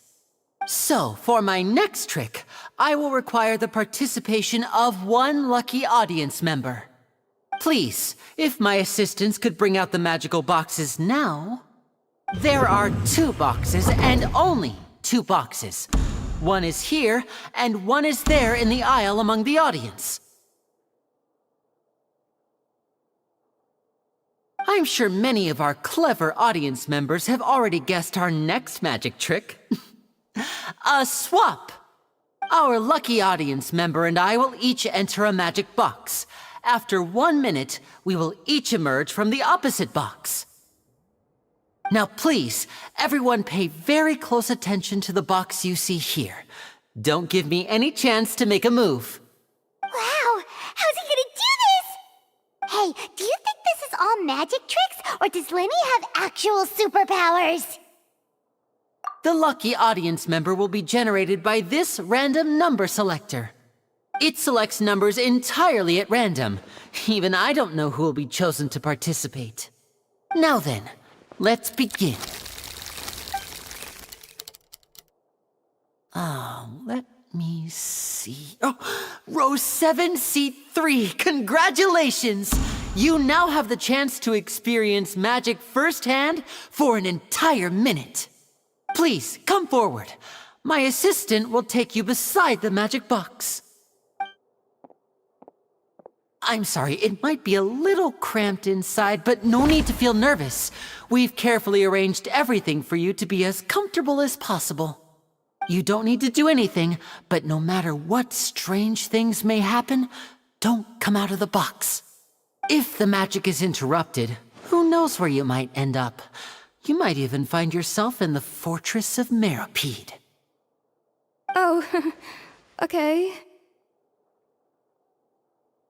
All right. Before I enter the magic box, there is one more thing I need to ask the audience to do. Could you all give me a countdown? Like this. 60, 59, 58. Just keep counting down. You can go a little faster or slower if you like. I won't be able to see anything in the pitch black box, so I'll be relying on your voices to know when time is up. Oh, and no tricks now. If you quickly count from 60 in just 30 seconds, then I'll be in a tough spot. Ooh! Paimon kinda wants to count faster after hearing him say that! No, that won't do. can see it in your eyes. You still can't be trusted. Let's practice together. Come on, repeat after me. 60, 59, 58. 60, 59, 58! That's right, perfect. Keep it going. All right, I'll see you all on the other side once you've finished counting.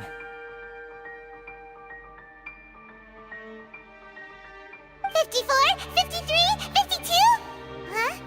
Why aren't you counting, Neuvillette? I am counting in my head.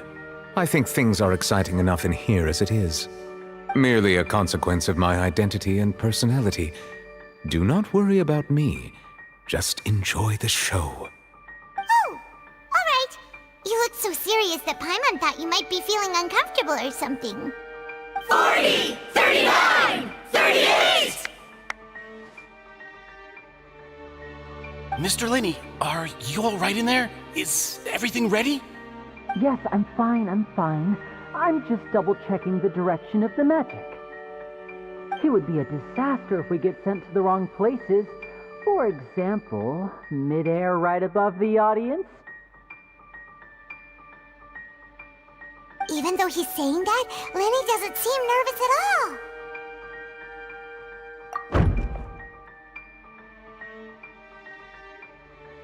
Ah, what was that noise?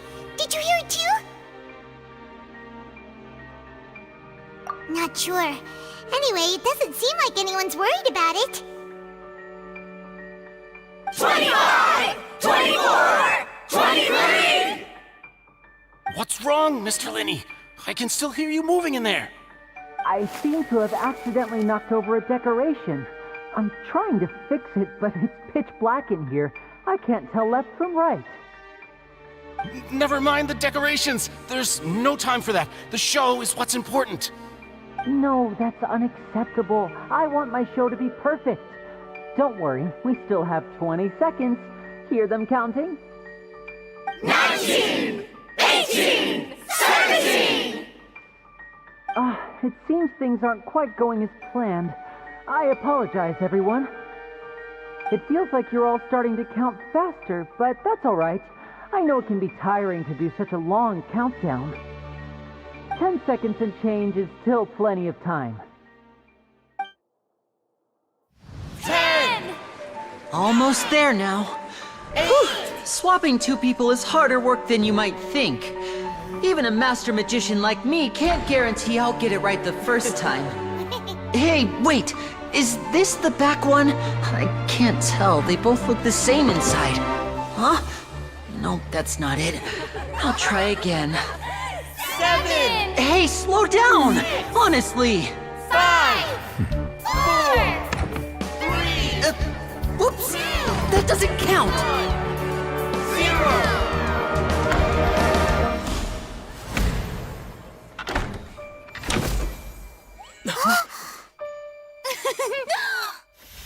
Ta-da!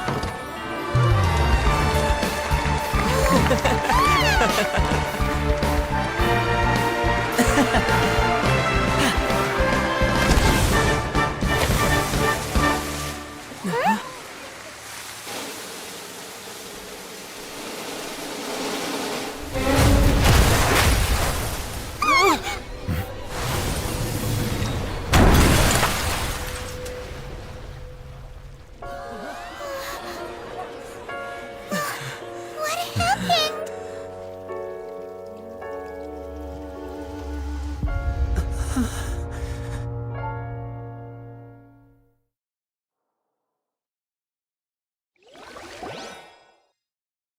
Huh? Is this part of the show? Mr. Linney, you're going to use magic to fix the stage now, right? What happened? Oh no. Maybe this isn't part of the show. The girl was still in that box, right? This performance is over. Medical staff with me. Guards, secure the scene and detain all the performers. Seal the exits. No one is allowed in or out at this time.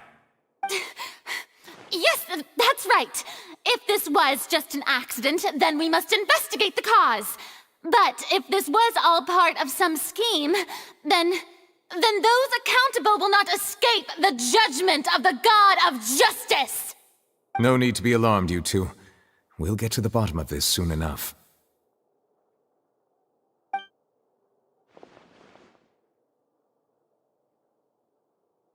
Unfortunately, the person who is in the magic box has been pronounced dead. His name was Cowell, one of the assistants in Linny's magic troupe. Apparently, the fireworks on stage ignited the ropes that were suspending the water tank, which then caused the tank to fall onto the stage. As of now, we are still not sure why we found Cowell in the box, rather than the guest from the audience. And after an initial search of the area, the guards have confirmed that the girl is nowhere to be found. It appears that this incident was not merely some mishap with the performance. And there are many indications that it is connected with the case of the serial disappearances of young women. The serial disappearances case? That's the case that Charlotte mentioned before!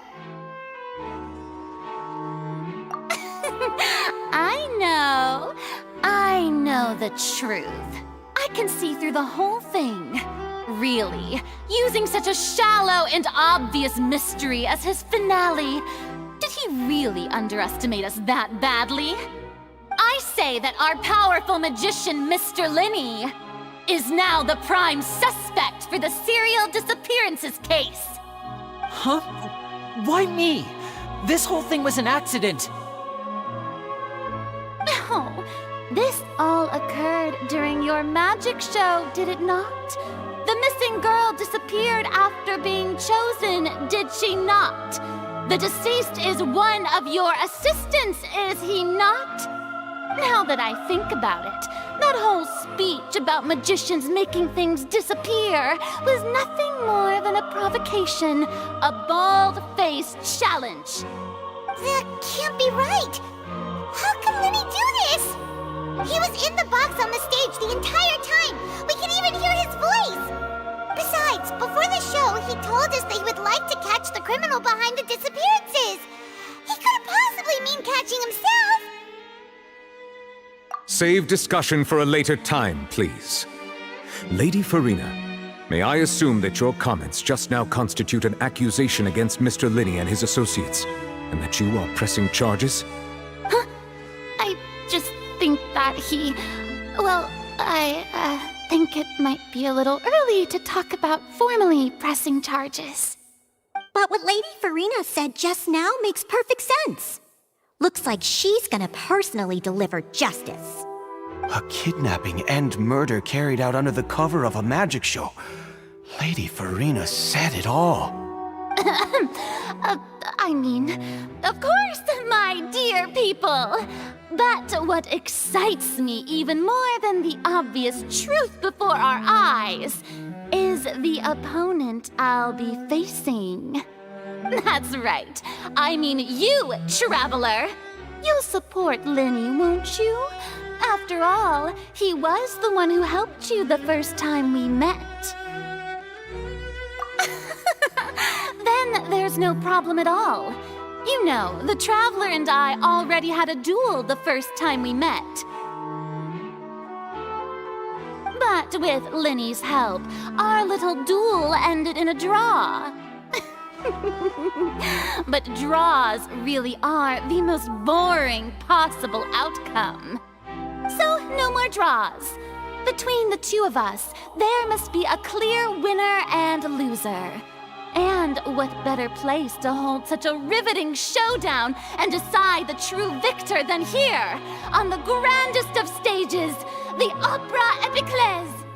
Huh? It wasn't a draw. She obviously lost last time. I understand. Charges have now been pressed, and as such, a trial is in order. Well, Traveler, seems Lady Farina has set you in her sights. But putting her dramatic rhetoric aside for a moment, I would like to ask you, are you willing to act as Mr. Linny's attorney and defend him in this case? Very well. The trial will be held a day from now in the Opera House. Both sides may investigate the scene to build their cases and search for the truth.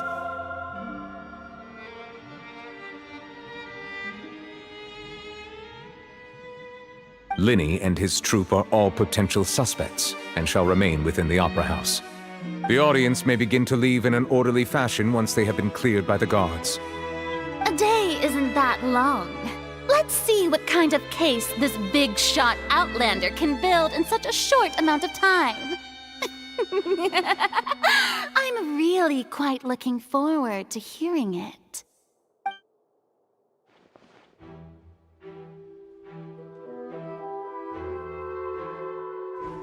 Linny!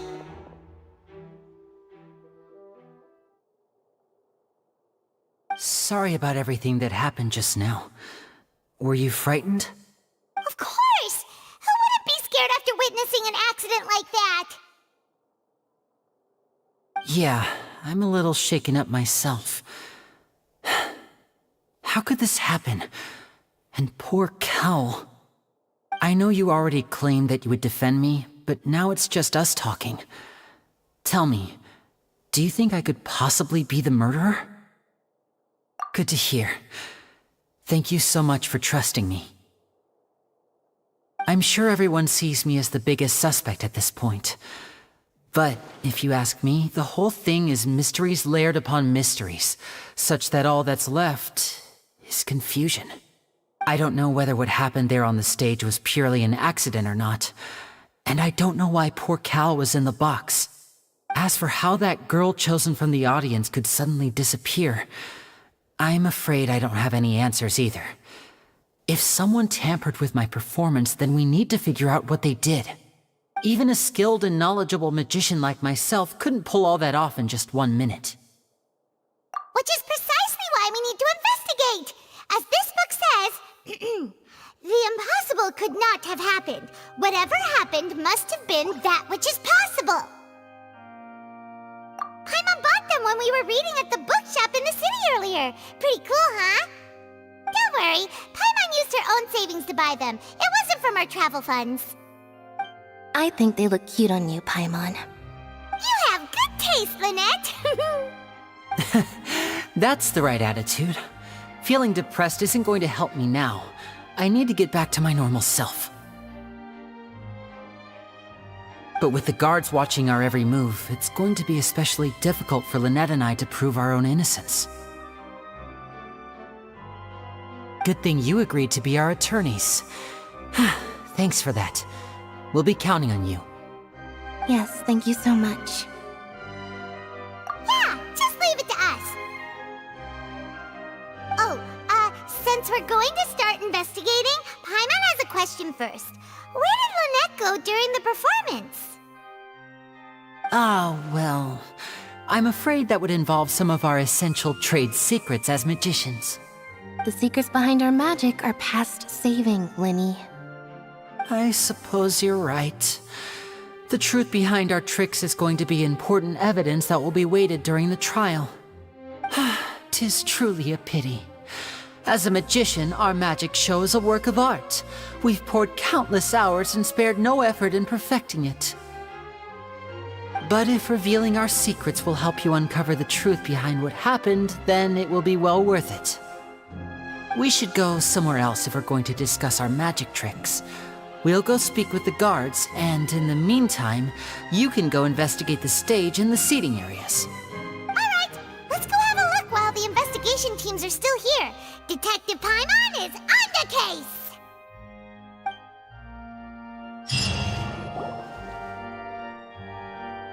Hello, officer. How's the investigation going? Ah, I see. You must be the traveler that Lady Farina mentioned. Listen, I'll be perfectly honest with you. I'd avoid getting mixed up in this whirlpool of a mess if I were you. Huh? What do you mean? Come with me and you'll see. The deceased is one of Linny's assistants named Cal. Even though he hadn't joined the troupe long, he was hardworking and everyone generally liked him. The assistants are usually in charge of setting up and inspecting the props, as well as assisting with the show and keeping the crowd engaged. As you probably saw when you were in the audience, the water tank suddenly fell and smashed the box with Cowl inside it. This is the real mystery. we've already searched the scene and were unable to find any traces of the girl. However, if you look carefully, the box was positioned directly under the water tank. The ropes holding the tank were then burned by the pyrotechnics on stage, causing them to snap. All these factors lining up so perfectly makes it hard to see this as a mere accident.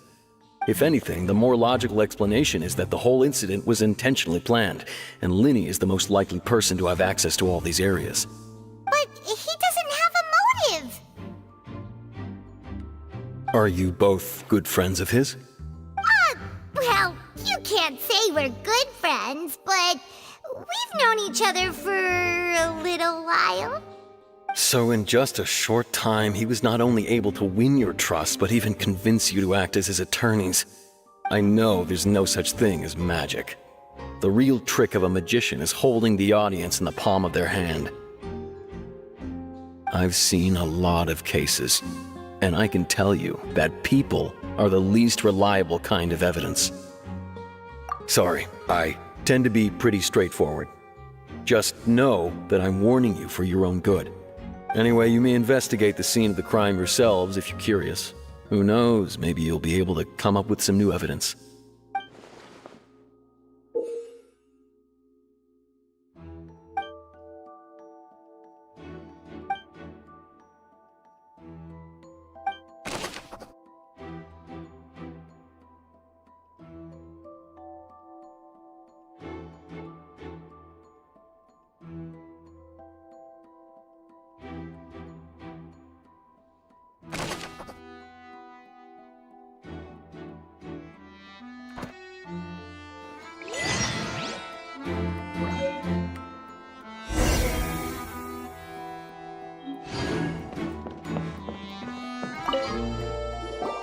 So this is the rope that broke and caused the water tank to fall.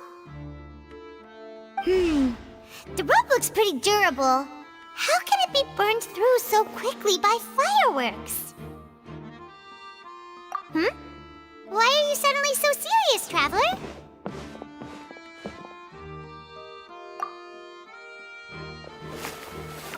Whoa.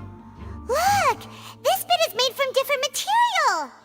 Most of it was burned away, but there's still a little bit of it left. So if a rope meant to hold something was made with that kind of material in it, then that means... Wait! Why don't you write all this down? Let's take notes!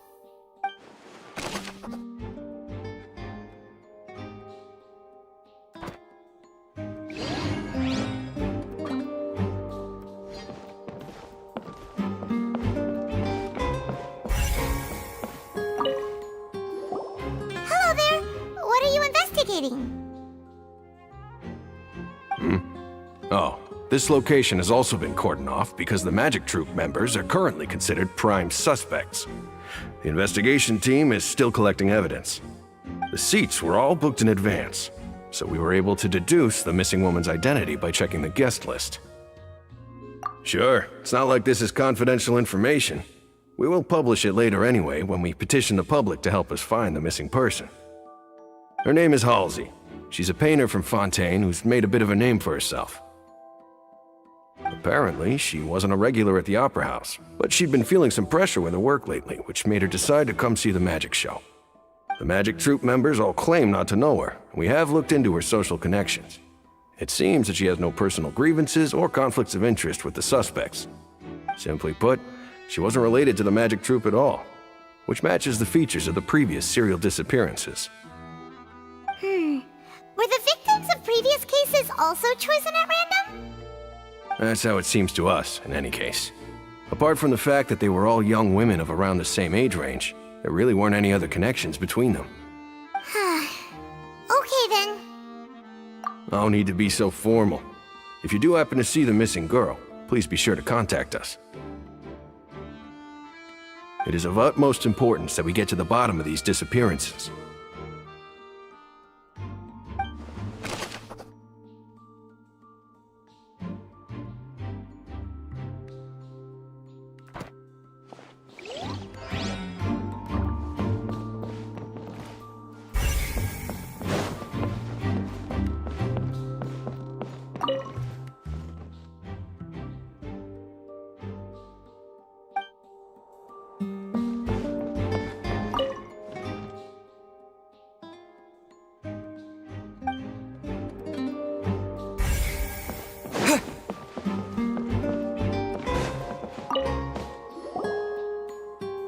The investigation team has some new findings. Turns out there's an issue with the random number selector after all. See, I told you. What if the machine picked some big guy's seat? You think the murderer would have still made his move then? Sorry to interrupt, but we're helping Linny and Lynette with their side of the investigation. What were you saying about the number selector? There's something wrong with it? You're trying to help them? That'll be a tall order. Linny used the machine to pick a random member of the audience during his performance, right? The lucky girl that later disappeared. Well, we thought there might be a serious problem with the machine, so we had it taken away for further inspection. It turns out that the seat number it picked wasn't random at all. The machine picks that same number every time. I'm sure you already know that you have to make a reservation in advance to get a seat, regardless of whether it's a trial or some performance. In other words, Linny knew who would be sitting where from the very beginning. That much checks out. Linny reserved our seats for us too. Bet you see why I was saying it'd be tough to make a case for Linny. Even though it's bad for Linny's case, Paimon had better write it down.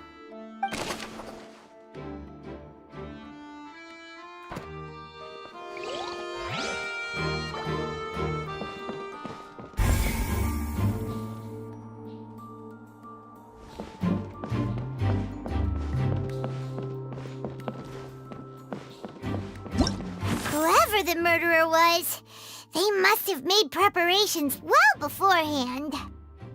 This rope was obviously tampered with. People needed to register and reserve a seat for the show. That, combined with this number selector, could allow you to pick a young lady instead of some old fogey. Why would it be him? How strange. Gosh, no wonder the serial disappearances never got solved.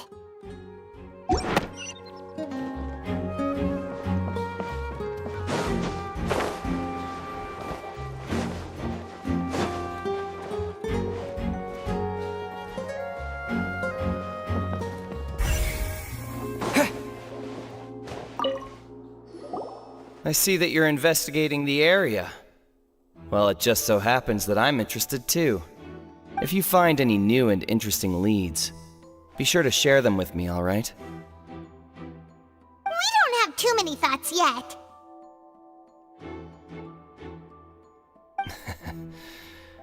Then why don't I tell you my hypothesis first? The way I see it, it all started with that loud thud. The thud? Oh, you mean the sound that happened during the countdown? Yes, exactly. It wasn't terribly loud, but I suspect that most people heard it. It's just that everyone was awaiting the results of Linny's trick with bated breath, so no one paid it much mind. But now that the incident has happened, the thud has become an important clue. That makes sense. So, what do you make of it? I'm of the opinion that it may have been the sound of Linny's accomplice. Lynette, perhaps. Jumping atop the water tank or something like that. And when the pyrotechnics went off, she cut the rope, sending the water tank crashing down. Wait, wasn't the noise we heard too loud for that? Perhaps the balance wasn't right, leading to a particularly rough landing. Oh, that's true. I suppose I must reconsider. That does remind Paimon, though. What was with that sound?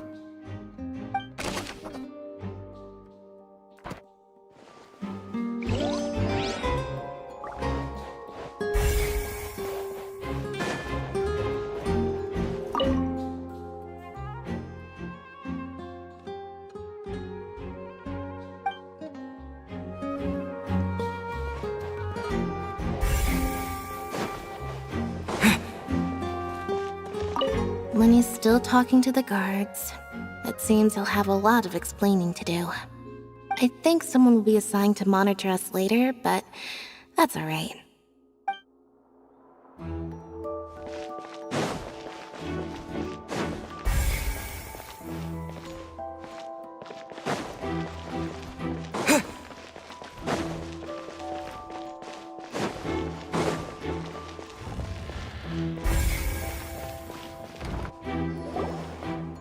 You.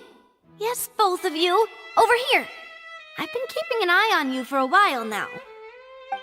Huh? You mean us? That's right. If I'm not mistaken, you're also among those who wish to cut down the thorns and pursue the truth. No? And by the looks of it, you're not from Fontaine. Well, you're right on the mark about that one, but who are you?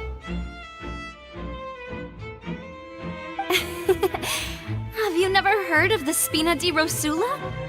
From mediating disputes and providing protection to solving conundrums, you name it, Spina di Rosula does it. And I, Navia, have the honor of being its renowned president. Though those who play by our rules call me boss. I'm Silver, her attendant. Pleased to meet you. And I'm Melus. Demoiselle's various daily needs and affairs are under my purview. Huh? Boss?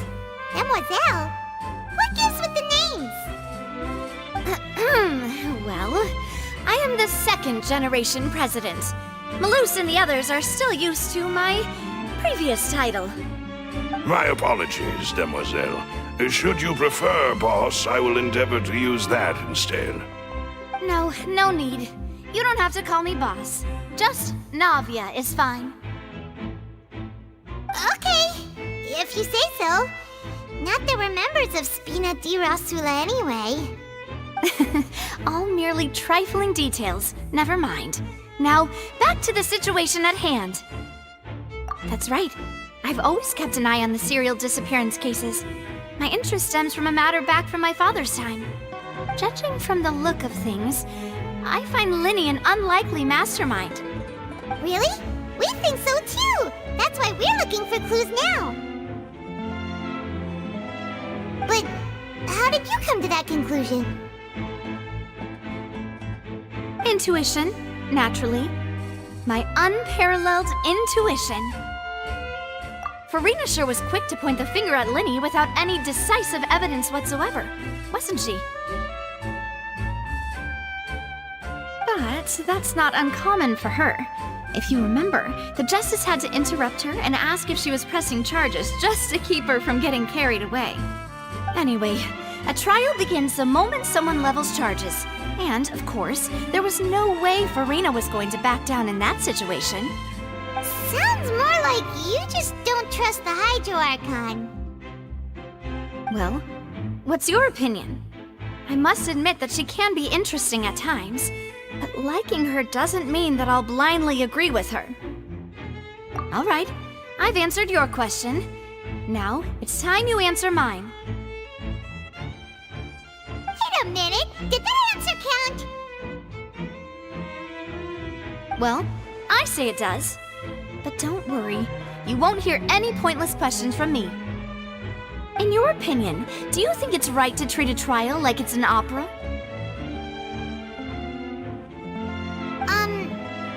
Well? And why would that be?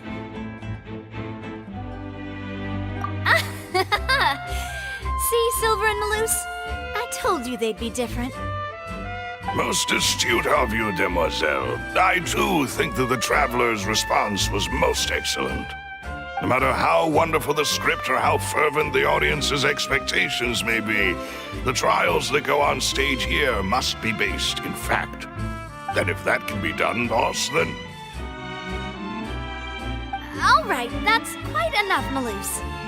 Anyway, I like your answer. You passed with flying colors. Now, I need to make some preparations, following which our joint investigation shall commence. You two shall be my assistants. Wait! Since when did we become assistants? Oh, well, I can be the assistant, sure. Or your companion, if you like. I'm really not that fussy. That's more like it. Far be it from me to brag, but I believe that Demoiselle's intuition will be instrumental in uncovering the truth. You wish to save a friend from false accusations, and we wish to unravel the disappearances. In this sense, our goals are aligned. You have a point. Huh.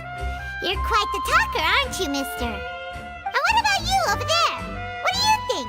You seem like you've got something on your mind. I have nothing to add.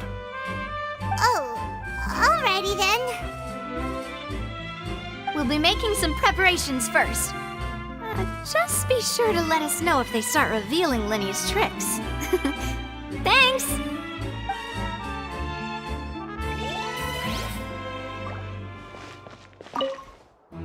Speaking of that, I think magic shows would be very popular in Poisson. I can see that. Maybe I should try to learn some magic.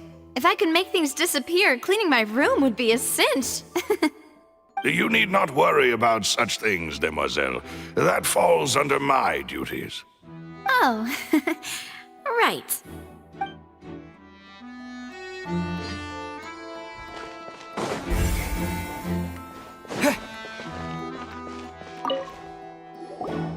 Sorry, but no one can freely enter or exit the Opera House at the moment.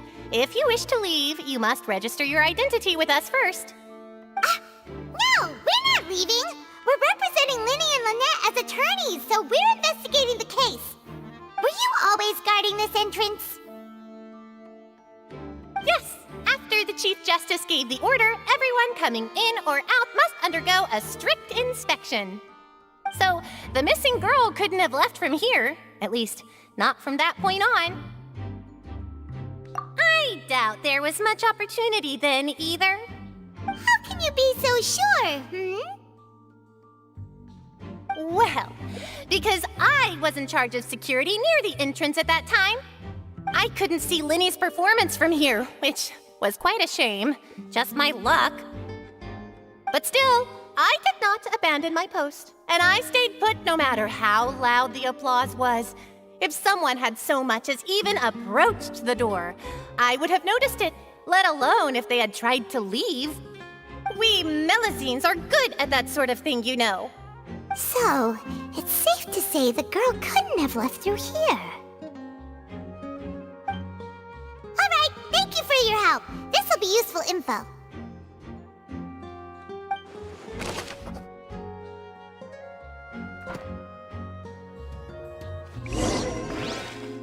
We've checked everything of note here at the performance venue. Paimon wonders how Linny's discussion with the guards is going. Let's go see, shall we? Ooh, things are getting interesting, huh? We're about to see how magic is made. Understood. Then I will be going with you. Just so you're aware, I will be monitoring your actions and making notes as necessary. Very good. Thanks for being so agreeable. I'd pull a rose out of my hat as a gift for you if I could. You may spare the pleasantries. I'm just doing my job. You've arrived. Who's this? Me? I'm Spina di Rosula's guardian angel. If you've got a problem, I've got the firepower. Sorry, I got a little carried away there. Call me Navia. I'm a partner of theirs, and will be helping investigate this whole situation. And these are my companions. Would you mind if they join as well? Fine by me. Oh, new helpers? I would be most grateful. Well, let's just say we're tagging along. It's not every day you get to see the secrets behind magic performed on such a large scale. I appreciate your kind interest. Come with me. We'll be heading below stage.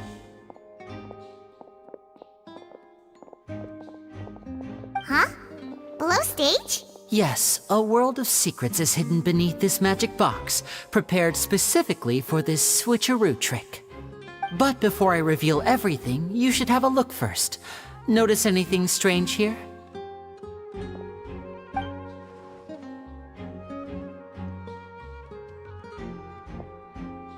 I'm not trying to be dramatic. Remembering the details of a trick will help you understand the methods used to perform it more easily. Huh. Weren't there balloons and other decorations here? Where did all that go? Ah, good eye. That said, you're still far from discovering the answer. The back? You mean the inside of the door? What's different about it? Paimon didn't notice anything. Very good indeed. I thought you might not be able to catch that, given that you were sitting in the first row. The back of this door was patterned. Those patterns are now gone, replaced by a smooth wooden board. So, if you put 2 and 2 together, what do you get? Exactly. All right, let's go. I'll tell you how it works as we head down.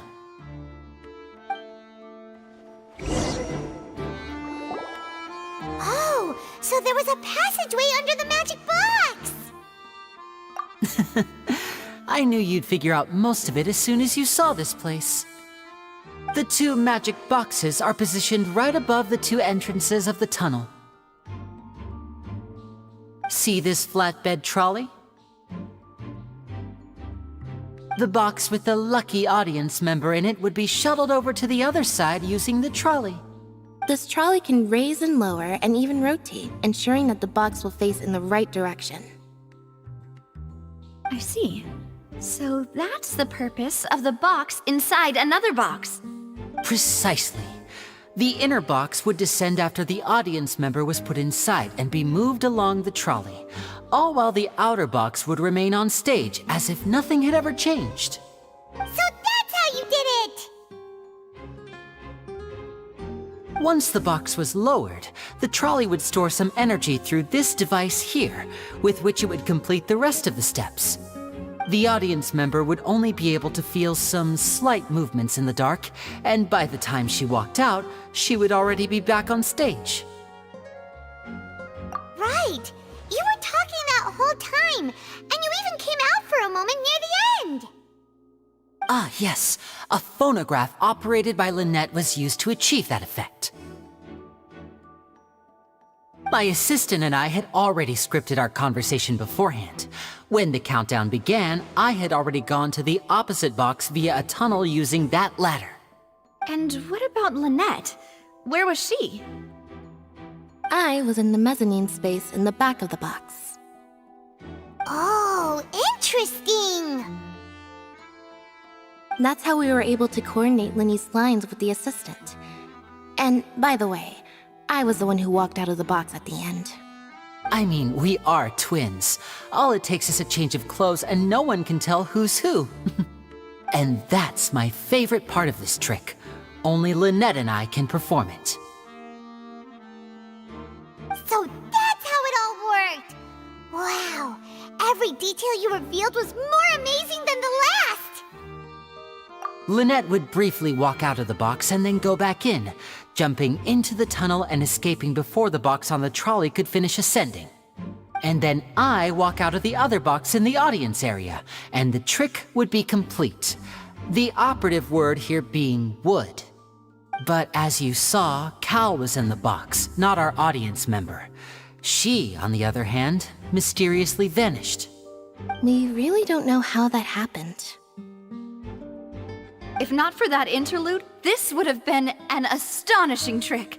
I probably never would have figured out how you pulled it off. And yet, to think that someone was able to use this magic trick to commit a crime.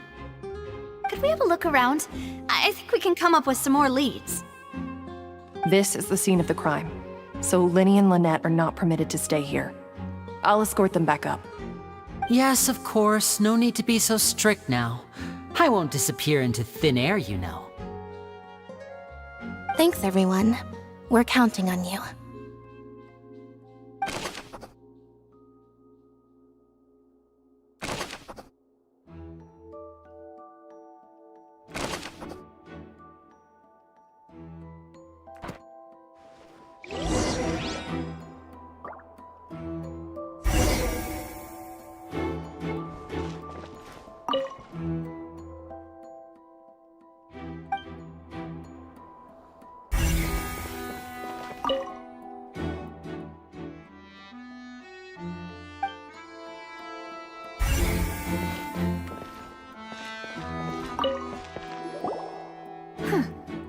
What's this? Looks like a hook tied to the end of a rope. Huh? There's all kinds of odds and ends here. Perhaps it was a prop for a different trick. But why would it have been left here? Whatever it is, let's make a note of it first.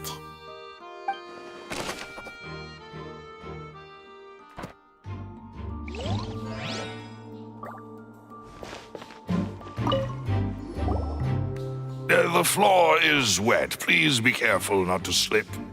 Speaking of which, why would there be water here? Oh, Paimon knows! It's one of those tricks where you pour water into a jug and then flip the jug over only for the water to disappear? And here's a broken vase! Huh. Did the trolley knock it down while moving? That can't be. The trolley moves along tracks from start to finish. It couldn't have hit the vase at this distance. Let's note this down too and think about it later.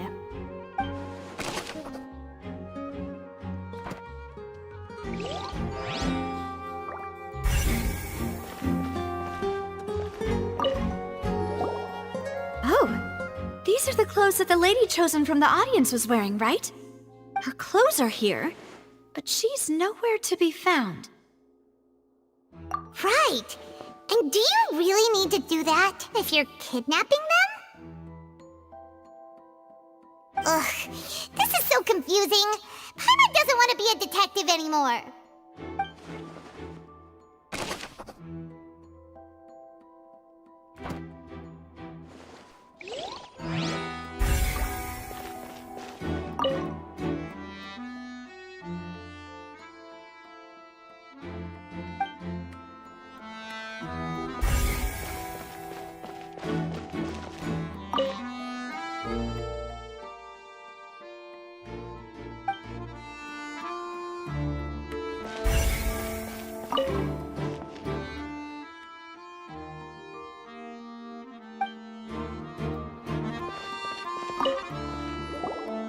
What is this place?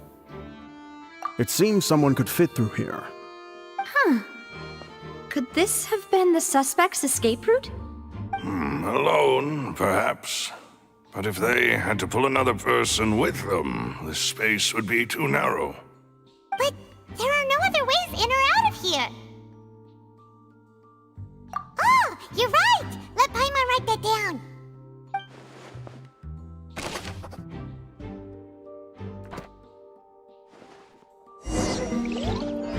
Seems we're just about done investigating down here. Yes, let's head back up.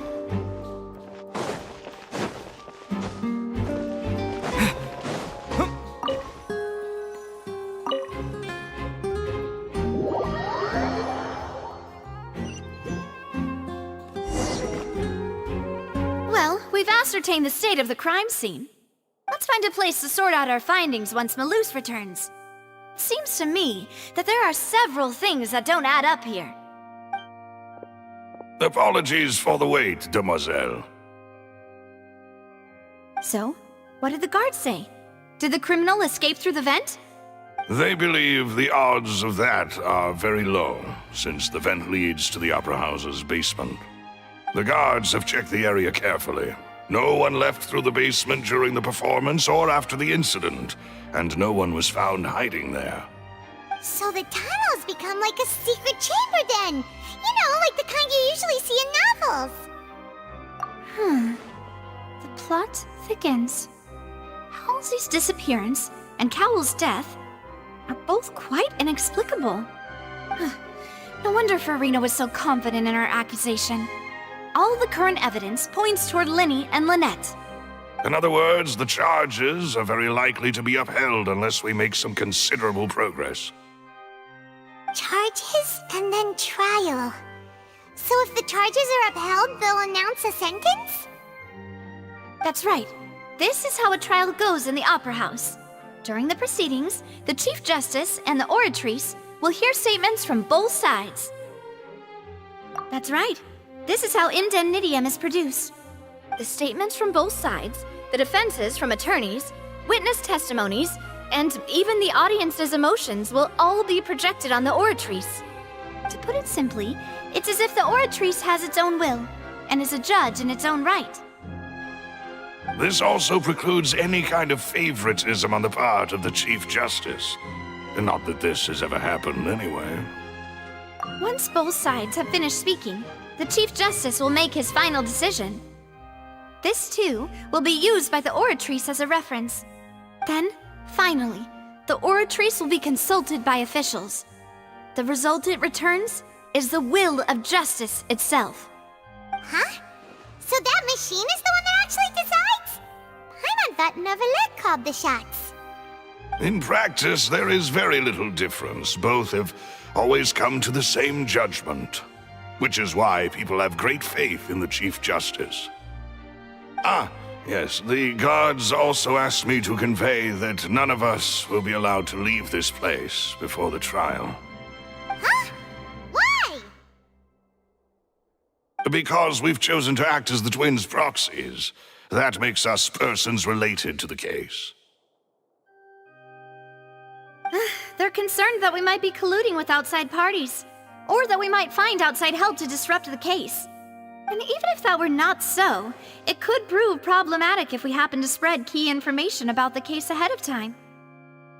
I'm ready to break out at any time. Whoa, whoa! There's no need for that! Paimon thinks they have a point. That said, are they providing food? Of course. I just hope you don't mind the lack of options. I'm afraid that catering to all tastes is not in the cards, nor is any guarantee of balanced nutrition. In that case, let's just sort out our findings together here. Pity. I was hoping to take you to try some of Fontaine's famous desserts, too. I mean, what better way to properly think through our findings than over some tea and sweets? Huh. Breaking out suddenly doesn't seem like such a bad idea after all. Just kidding, just kidding. Paimon will still do her best, even if there are no snacks. What do you mean, no snacks? Of course we'll have snacks. If we cannot buy some, then we'll simply make some. Huh? Here? But how? Understood, mademoiselle. Everyone, please come with me.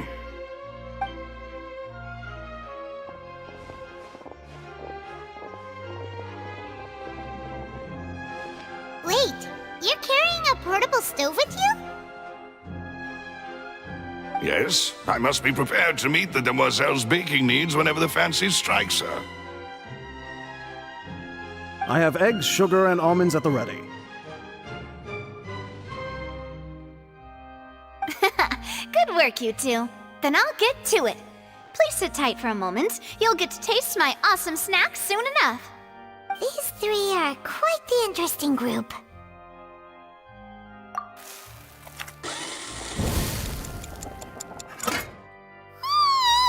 And Paimon thought it smelled good while it was still in the oven! Oh, it's even better now. Paimon can't stop drooling.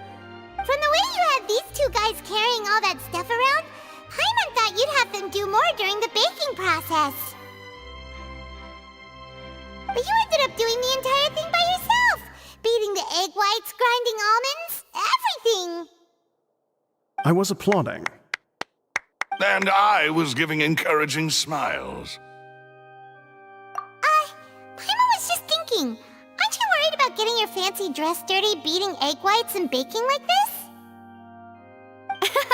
Well, I don't think it's carved in stone anywhere that fancy ladies can only read books, sip tea, ride horses, and play the piano. I just really enjoy making snacks. Don't underestimate beating egg whites, by the way. It's a real arm workout. You also need to beat them to just the right consistency, or your macarons will crack. Anyway, give these a try, fresh out of the oven. There's 3 for each of us. Only 3? Well, eating too many sweet treats might send all that sugar to your head. You wouldn't be able to think clearly about the case on a sugar rush, would you? Tea is ready to be served as well. This is Demoiselle's favorite, strong black tea with a floral fragrance that clears the mind and lifts the spirit.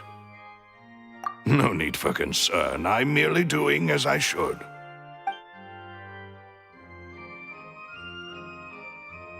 All right then. Down to business. As Paimon mentioned previously, the tunnel seems to be something of a secret chamber. However, we can assume that Lynnie and Lynette were not alone within it. Some criminal also occupied its sealed confines. The magician twins could have committed the crimes, of course, but they lack any logical motive. Exactly! Why would they do such a thing right when everyone was watching? The flower vase and the thud we heard during the performance could indicate some altercation between Halsey and the criminal in the tunnel, resulting in the shattering of the vase, the discarding of her clothes, and her abduction. Perhaps the criminal thought that since she was chosen from the crowd, she would be too easy to identify if she was still wearing the same clothes. Paimon thinks that makes sense, but the real trouble is... True. None of the clues we found thus far support the existence of this third person. But the only people left to consider are both technically victims, whether it's the missing girl, Halsey, or poor Cowell. Huh. Could Halsey have secretly made modifications to the magic props in order to murder Cowell before making her escape? That's right. And even if she had tampered with the setup, she would need to understand the entire trick to pull it off. Nor does she have any motive. The guards said that she has never had any dealings with the Magic Troop's members. Were we not thorough enough in our search? From the sound of things, this is turning into an impossible case. Your macarons are amazing though, Navia. They smell great! They're nice and crisp and super sweet! They are my specialty after all. And I see you've already had 5 of them. What? 5? Oh, that can't be right. Paimon only counted 3, honest! Please don't worry about it. At my age, a few less sweets might actually be a good thing. No. Being greedy is one thing, but Paimon knows how to count. Besides, Paimon knows that if she ate too many, then others wouldn't have enough.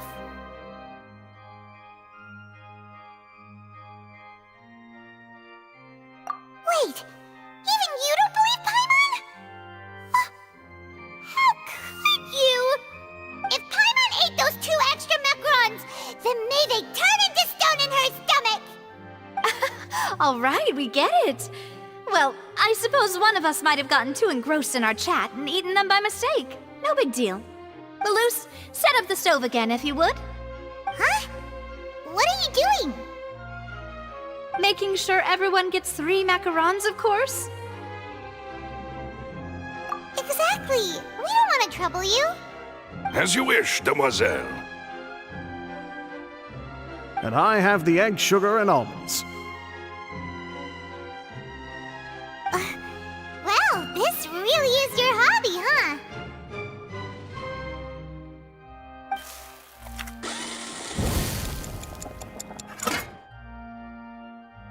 Well, that's it for snack time. I'm going to have another look around the area. I don't know what we're looking for yet, but we've still got some time. As attorneys, I suggest the 2 of you think the case over again. It would be awkward if you got all tongue-tied on stage during the trial. All right, thanks for your help and for the snacks. It was nothing. A small task for the Spina di Rosula. Silver, Malus, it's time to go. I'll be back if I find anything new. All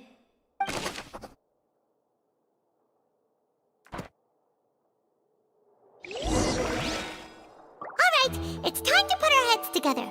We've got to get our defense ready for the trial. Oh, it's probably gonna be a long and difficult case. There's no point in worrying about that now. We just need to prepare. Here, take Paimon's notes. They should help you review the situation.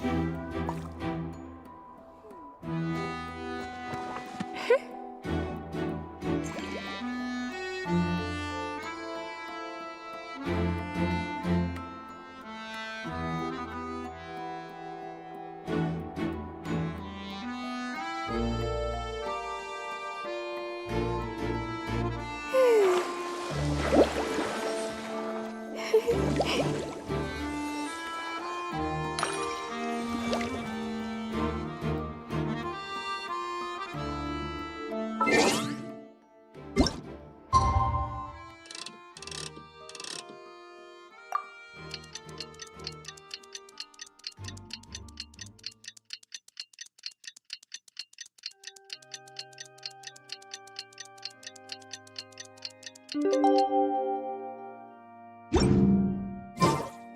Publishing House has released numerous works that lay out military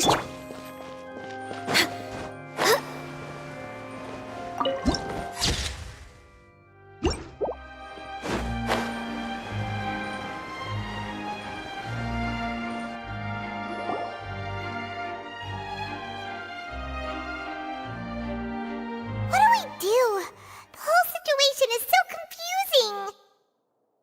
Good plan. Impossible things don't just happen. We'll get to the truth one way or another. Just relax. Even if everyone else suspects Lenny and Lynette, at least we will be supporting them from the stands. Besides, I doubt Farina understands any more about what happened than we do. Thanks, Navia. Well, we'll be going then. Best of luck to you.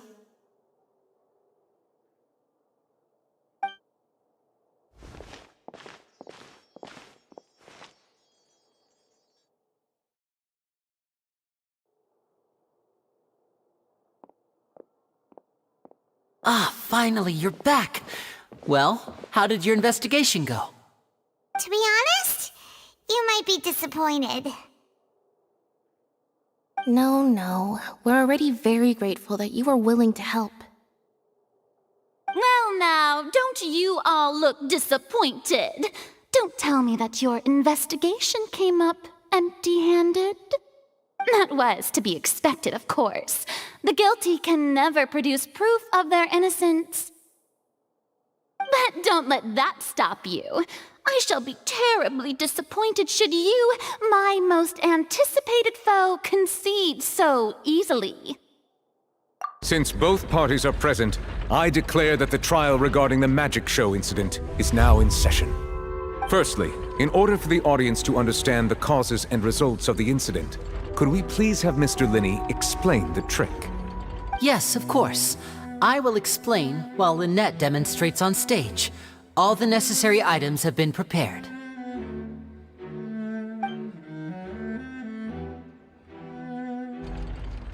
Thank you, Mr. Linney. In that case, I take your statement to be that you ran to and remained hidden within the magic box in the audience stands once the trick began, and thus could not have committed the crime. Is this correct? Yes, that's correct, Your Honor. In that case, I call upon the prosecution. Lady Farina, do you wish to refute his statement in any way? Why, of course I do. Allow me to take the first shot and break this case wide open. Mr. Linney is clearly lying. There is no way you could have been in the box the whole time if you were to abduct Halsey and murder Cowell. In fact, I'd say you were hardly in that tunnel at all. That is simply your hypothesis based on the presumption that I'm guilty. Oh, is that so? And if I may ask, what did you hear while you were inside your box? The roaring countdown of the crowd, of course. That's how I kept track of the time and built anticipation for the finale. And you didn't hear anything else at all? Nothing that might leave an impression of any kind? No, nothing. I see. But when the count reached 30 seconds or so, there was a thud. One so loud that I believe practically everyone heard it. Huh? Hey, hang on.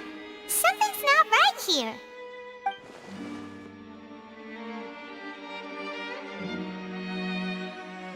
Yeah, I'm sure he could have heard a noise that loud from inside the box.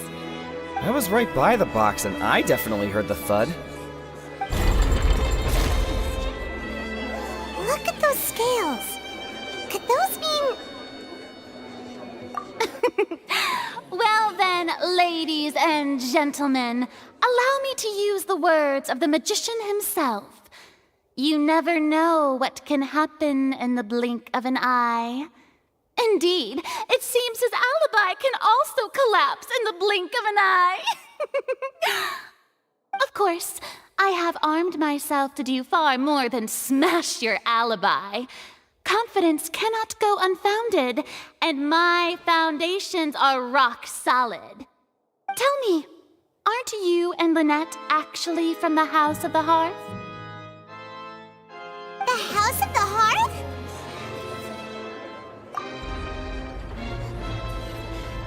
No wonder they did something like this. So the serial disappearances were the Fatui's doing. Now it all makes sense. I've got a feeling that what happened on stage probably wasn't just an accident. That's irrelevant. Our identities have nothing to do with what happened. Indeed. Then perhaps you could tell us everything that happened during that 1 minute. Your first priority is to prove yourself innocent after all. I'm sure there is little that needs to be kept secret now. Unless your script already has holes in it. The Outlander is speechless. My, oh my, don't they look flabbergasted? Now comes the infighting and discord, I suppose. This was almost too easy. Oh, good thing I made all those preparations. Seems the all-nighter I pulled last night is really paying off. Hey, Lynnie! Why didn't you tell us this before?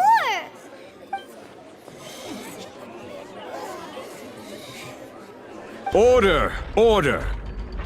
Mr. Linney, allow me to re-establish the facts. Lady Farina has raised 2 points. First, when the thud was heard in the Opera House, you were neither in the box nor the tunnel. Second, you and Ms. Lynette are both members of the House of the Hearth. Are these claims true?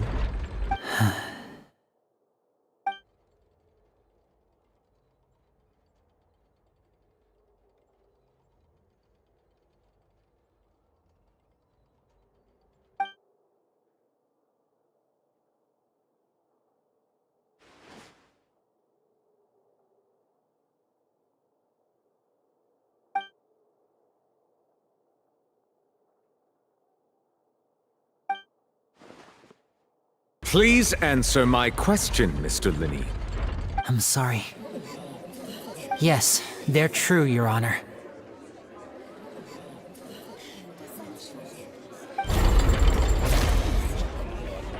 I knew it! Well, that's it. We might as well move on to the sentencing already. What should we do now? Granted. In that case, what is your request? Is that really necessary? They're already as good as guilty. The defendant deceived their own attorneys. What is there left to discuss? Order! Order, I say! Your request is reasonable, and we shall adjourn. This trial will reconvene in 1 hour. So you would stick to Mr. Linney's defense even after knowing what you do now? You certainly have more professionalism than I thought. In that case, my dear audience, let's allow the joy of victory to steep for a little while longer.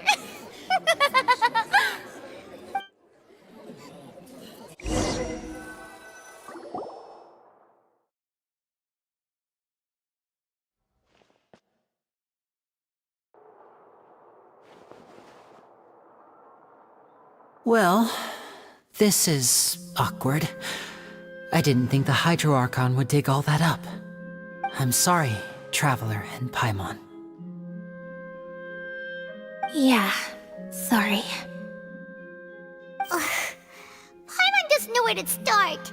We trusted you two. We based our entire reasoning on the assumption that you weren't bad guys. Not to set the wrong tone or anything, but Paimon's really mad! I'm very sorry. I know you're angry, and reasonably so, but please, let me explain. I know you've clashed with the Fatui several times before. I wouldn't be surprised if just hearing the word is enough to make you upset. But our organization is very, very large, and the Harbingers have very different personalities and goals. Right now, we want to save people. As many as we can. That's right. I'm sure we're on the same page when it comes to this nation and the disaster that its people might face. I knew if it weren't for our respective identities, we could become good friends. That's why I didn't wish to flat out lie to you, but chose to hide some details instead. The truth is very important, but being completely transparent about everything would see us spending more effort than we need to. Right. So, you be the judge. Heck, if I were you, I fear that I'd even struggle to trust me at this point. You met a Fatus who works as a magician, a trickster by trade. All by coincidence, too. But still, I'm asking you to trust me. I am no criminal. At least, not in this case. Sorry. Please forgive us. Well, you both say that, but... Right, let's hear your answer first, and no lies now! Of course. I'll answer any question you ask. We've been trying to find out how the Oratrice operates. We want to know why it has a consciousness. Why can it deliver sentences accurately? During our investigations, we learned that the machine's core is beneath it. From that moment on, Lynette and I have been designing this box swap trick with the objective of getting close to the core. Is that why you needed a whole minute? That's right. In truth, the audience would take about 75 seconds to count down from 60, while I would only need 15 to get to the opposite box. So, after jumping into the tunnel, I accessed the Opera House basement via the vent, and went to investigate the room in which the core is stored. That air vent was created during the construction of the tunnel specifically to execute this step. Well, nothing. As soon as I reached that room and was about to investigate, I heard someone's voice. Which should have been impossible, of course. I was quite certain that I was the only one in the room. That voice seemed to recognize me and tried to speak to me. I chose to err on the side of caution and retreated the way I came. On the way back, I saw the broken vase and the clothes on the ground, but the countdown was almost finished, so there wasn't time to give it any thought. After that, the homicide occurred just as you saw. Well, that explains why you didn't hear the thud. Because of that prophecy I told you about, of course. We must know all we can about this nation's secrets in order to deal with that prophesized crisis. That's the only way we can save everyone. So, there you have it. The whole truth. I swear, I didn't hide anything from you this time. It was never my wish to proceed under this cloud of mistrust either. But like I said earlier, you can be the judge. If you want to leave because you don't trust the Fatui, there's nothing I can do to stop you. Well, Traveler, you decide. Paimon will follow your lead however you choose.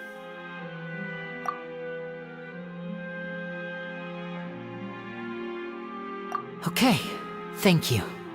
Thanks for giving us a chance. The current problem is that the scales are tipped pretty badly against you two. If we want to refute the Hydro Archon's accusations, we're gonna need a seriously watertight defense. Huh? Oh, Paimon thinks she gets what you mean.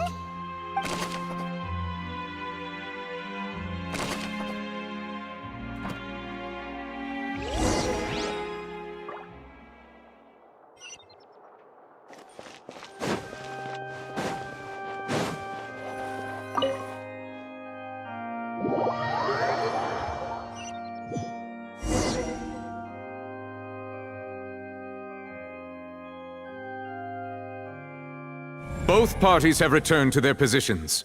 Let us continue the trial. When last we left off, Mr. Linney acknowledged the new evidence presented by Lady Farina as fact. Therefore, Lady Farina may continue stating her reconstruction of the events. That took long enough. Now then, if everyone would lend me their attention. At this stage, let's revisit that scene from Linney's perspective.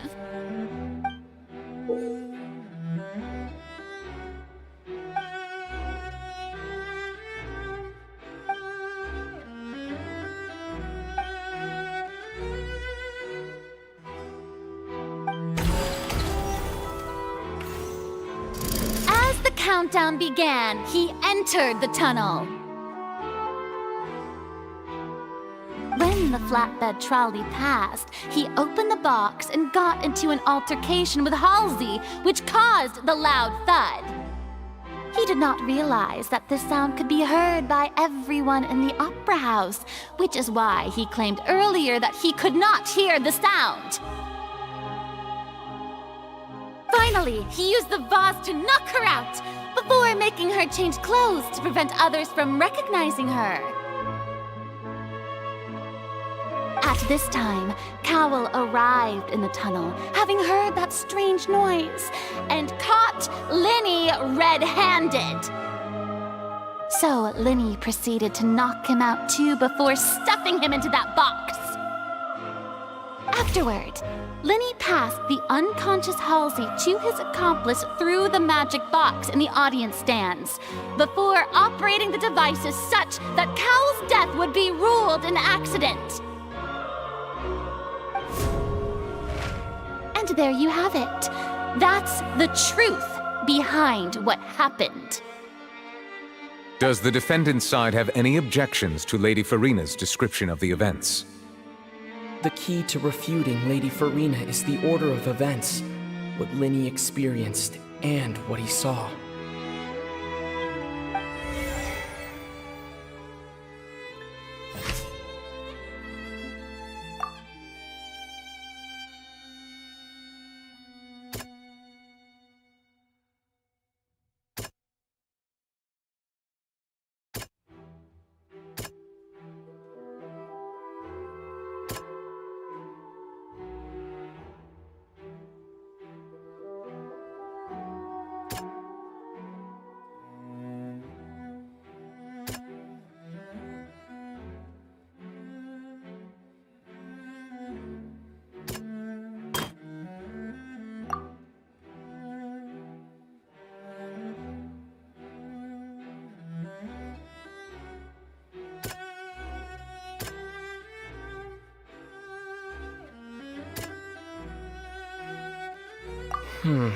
Seems this won't produce a particularly effective rebuttal.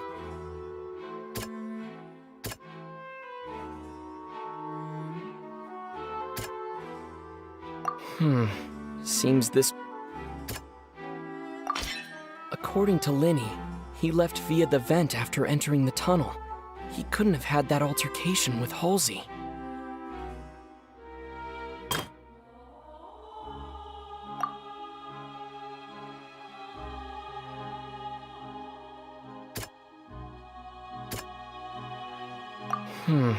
Seems...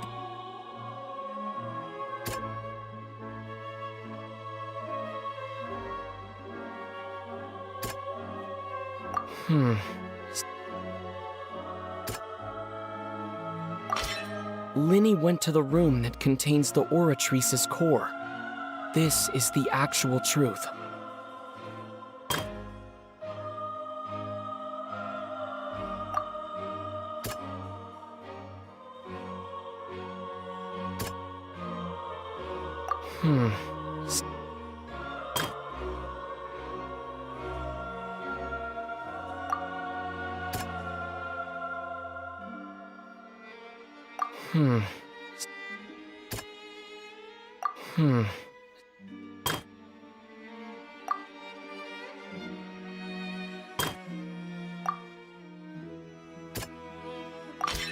Linny did not take part in the underground altercation. He only witnessed traces of the aftermath. Attention! Ace Detective Paimon has something to say! When the countdown started, Linny did indeed go into the tunnel. But he immediately used a vent to access the Opera House basement, which is where the underground core of the Oratrice is stored. Once he reached that area, he heard a voice in what should have been an empty room. Since he felt something was amiss, he returned immediately. The crime scene had already developed by the time he reached the tunnel again, and in order to complete the magic trick, he did not remain there for any length of time. reached the surface, and that was when the accident happened from his point of view. Therefore, he's innocent!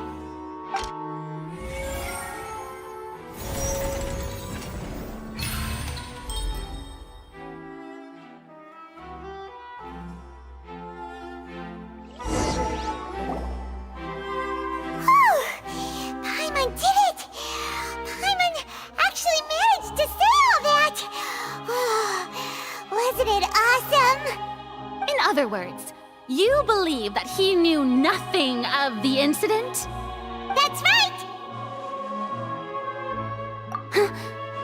My reasoning?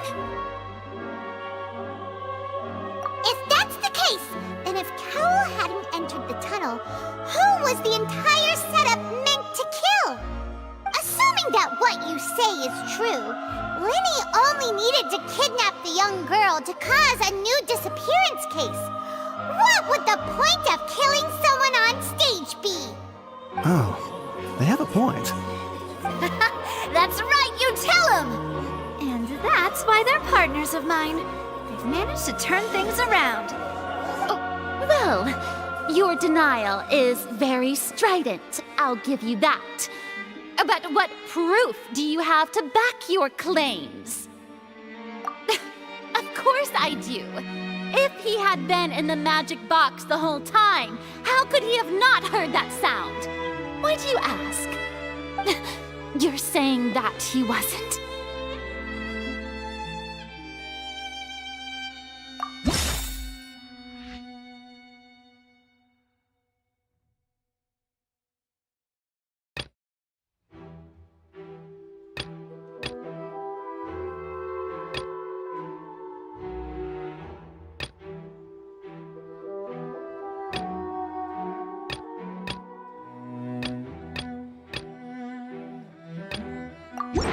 That's right! Lynnie wasn't in the box or in the tunnel. That's why he didn't hear anything strange during the performance. This means that when the crime happened, Lynnie had already entered the basement via the vent.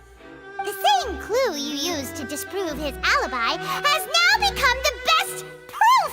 Ha ha! How do you like that? Well played. To think you'd use such logic. Well then, if it wasn't Lynnie who committed the crimes, then who wasn't?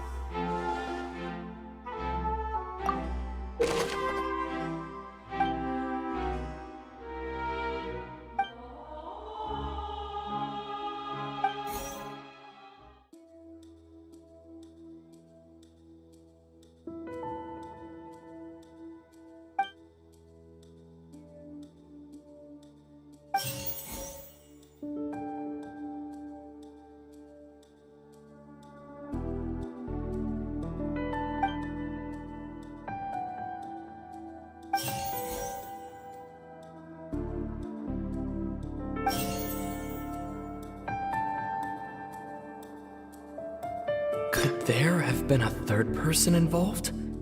Is that really a possibility? The deceased's name is Cowell, Lynnie's assistant. He would have been able to tamper with the equipment. Halsey is the missing person and an ordinary audience member. Could there have been a third person involved?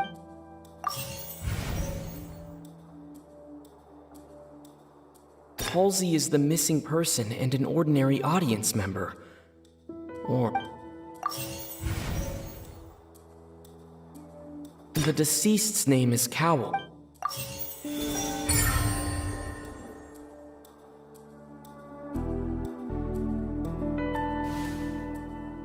Huh? That can't be right. Are you serious? The killer was, in fact, Cowell, the deceased! Oh, is that so? How interesting! Let's hear your reasoning then. What I must do next is recreate the truth. What Cowell did, and how he went from would-be perpetrator to victim. No one entered or left the Opera House through its entrance. The sound we heard may have come from a clash between the missing hulls. It would have been tough for both people to fit into that vent. They would likely have bumped into Linny as well. The sound we heard may have come from... The deceased's name is Cowell, Linny's assistant. He would have been The sound we heard may have come from a... Halsey's clothing was in the tunnel, so there must have been some fear that she would have... No one entered or left the Opera House through its entrances. It would have been tough for both people. Linny was not in the tunnel at that moment.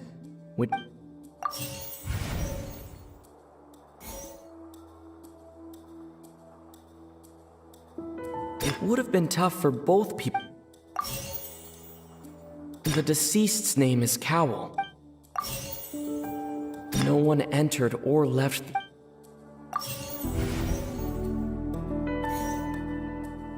Halsey's clothing was in the tunnel. It would have been tough for both people.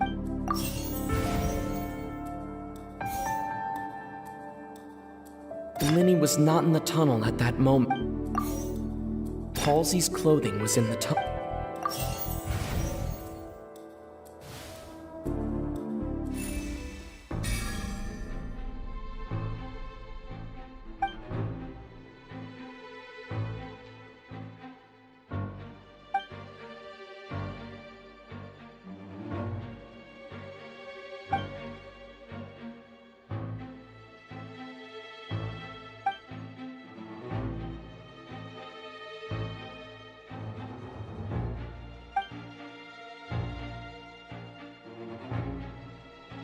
What's wrong, Traveler?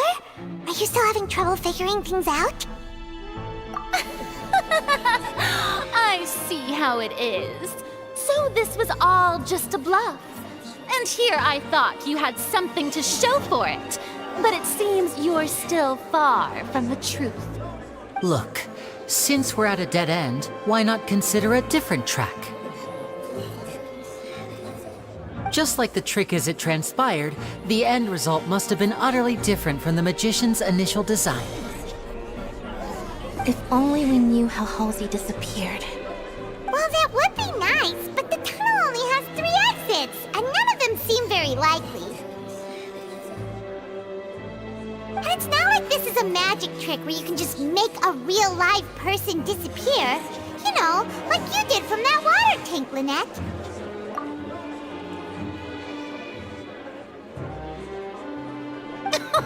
Excuse my interruption, dear opponents, but do you not see that the crowd is growing impatient?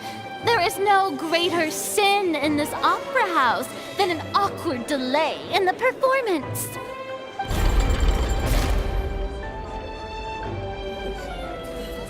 If the defense is unable to make further effective arguments, we will move on to the next stage of the trial. Linny was not in the tunnel at that moment, which gave our criminal ample time. The sound we heard may have come from a clash between the missing Halsey and the criminal. The deceased's name is Cowell, Linny's assistant. He would have been able to tamper with the equipment. No one entered or left the Opera House through its entrances. So where... Halsey's clothing was in the tunnel.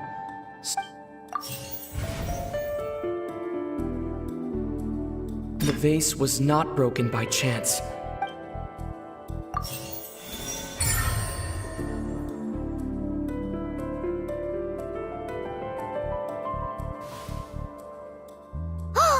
Paimon gets it!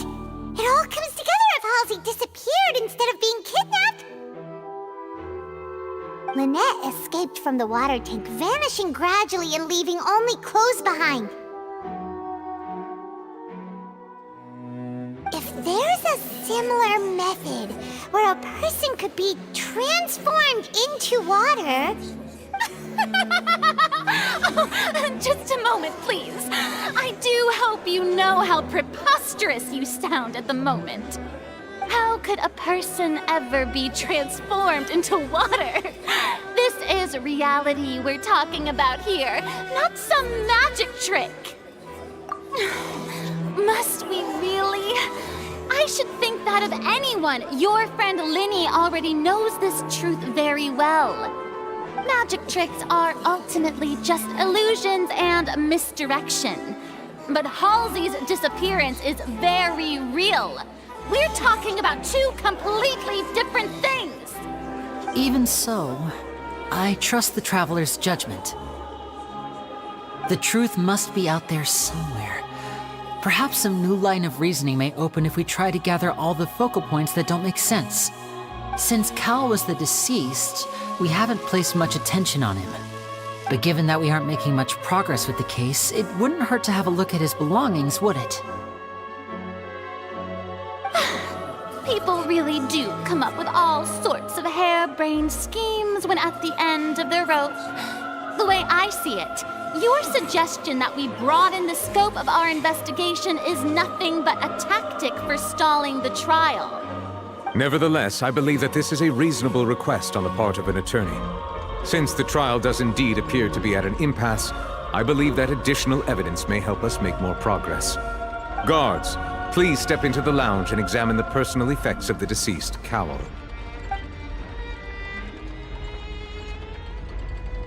We are still examining the items, but we have already made critical progress that we feel must be shared with everyone post-haste. We discovered several test tubes of fluid within Cowell's baggage, each labeled separately. The notebook in his backpack claims that these fluids are water from the primordial sea. The primordial sea? The note's contents also indicate that Cowell belonged to an organization that sells illegal drugs and that he had an accomplice. The notebook has many entries concerning safe usage of these fluids, in which the keyword dissolve appears many times. One of these tubes was labeled Opera Epiclese, along with yesterday's date. It is empty. The notes also state that these dissolution properties work exclusively on people from Fontaine. It's likely that Halsey was chosen as some sort of test subject.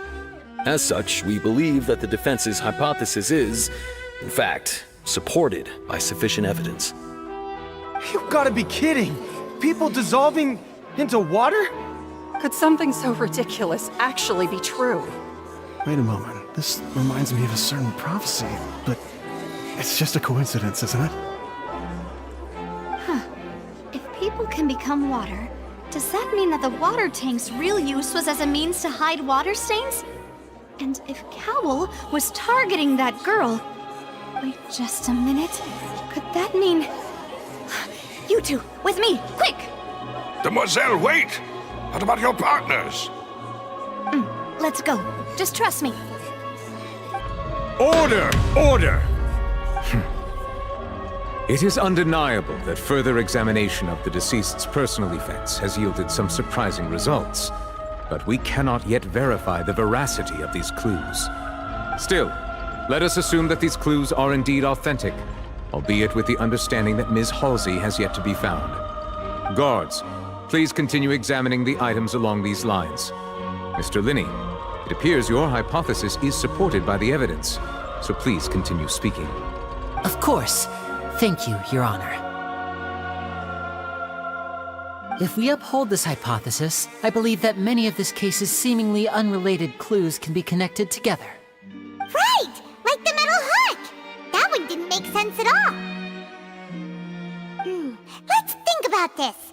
Cowell's methods must have something to do with that water from the primordial sea.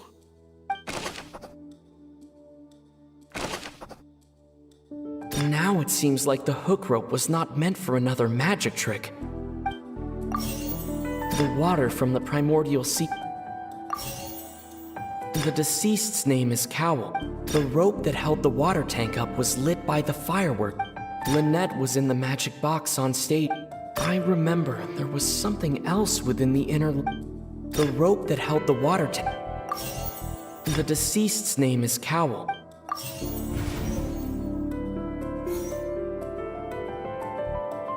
The rope that held the water tank up... Lynette was in the magic box on stage I remember there was something Now it seems like the hook rope. The water from the primordial sea. Lynette was in the magic box. The water from the primordial sea.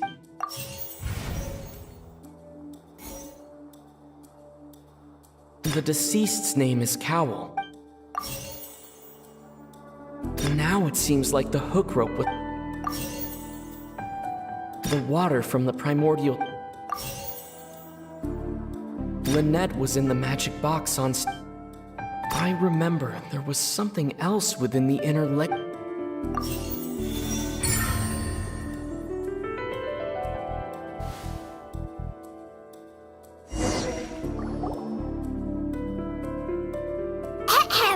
It's Ace Detective Paimon's time to shine again! In the original plan, Cowl would tamper with the water tank rope and the number selector securing his target. When the magic box containing Halsey was lowered, the metal hook would retract gradually and pierce the balloon at the top of the box. When the balloon attached to the box popped, the water from the primordial seed inside it would pour down and dissolve Halsey. Afterward, Cowl would enter the tunnel and break the flower vase to conceal the water inside the tunnel, with the remaining evidence being covered up by the water tank on stage. But he encountered something unexpected in the tunnel and wound up being fatally hit by the same water tank he meant to use to cover his tracks. Huh. That does make sense. That actually links together a lot of the more confusing pieces of evidence. Oh dear, what do I do? Even I think they sound convincing now. Have I falsely accused an innocent person?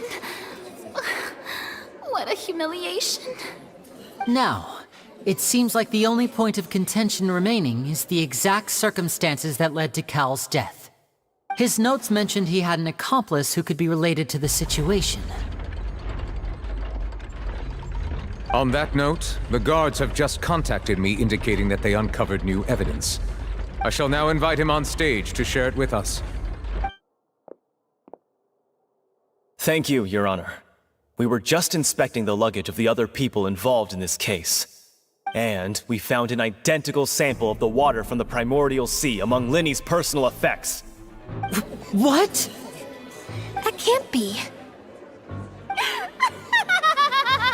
Oh, I see. Well, how wonderfully comedic to have your own counterattack only to come back and wound you. Does this not clear all doubt? My dear citizens, my loyal audience, allow me to present my reasoning and bring this performance to a swift close. Lynny did not need to take part in the dissolution of the young woman at all. Indeed, he did leave the scene via the vent. Having made modifications to the props beforehand, his accomplice Cowl then caused Halsey to vanish using the water from the primordial sea. But upon his return, in cruel avarice, Lynny desired sole credit and prepared to do away with his partner in crime. Ultimately, he knocked Cowl out, and the tool meant to cover the crime up also became a murder weapon. Now, as much as I regret having come to such a viciously straightforward conclusion, it does seem that the famed Fatui is quite the cold-blooded and ruthless organization.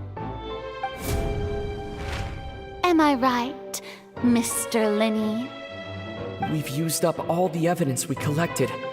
There's no way for us to make a rebuttal here. Is this the end of the road?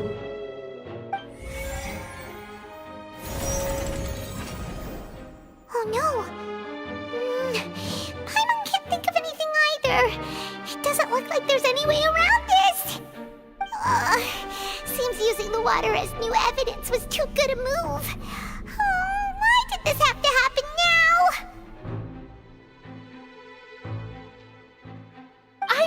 we've all seen enough now, and we have ample witnesses to my flawless reasoning. I believe this is indeed the finale! Now then, my good, noble Chief Justice, should we not, in your view, move... Excuse me, everyone, but I must interject! Miss, I must ask you not to shout, and to respect the ongoing legal proceedings.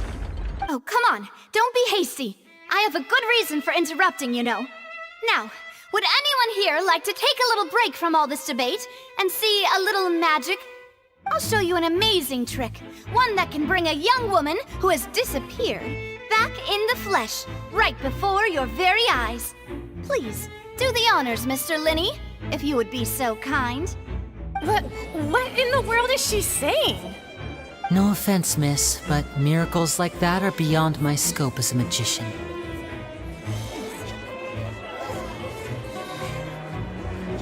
Come on now, don't be silly. Magic is all about misdirection, isn't it? It often conceals the truth while presenting a fascinating illusion. But once everyone believes the illusion, can't magic reveal the truth to them once again? And wouldn't such a trick be the most marvelous finale to today's performance? Come on, Lenny and Lynette. Give it another go. Don't worry. Spina di Rasula has made the necessary arrangements on your behalf. But, as the magic makers and stars of the show, I think I should leave the final performance to you. I understand.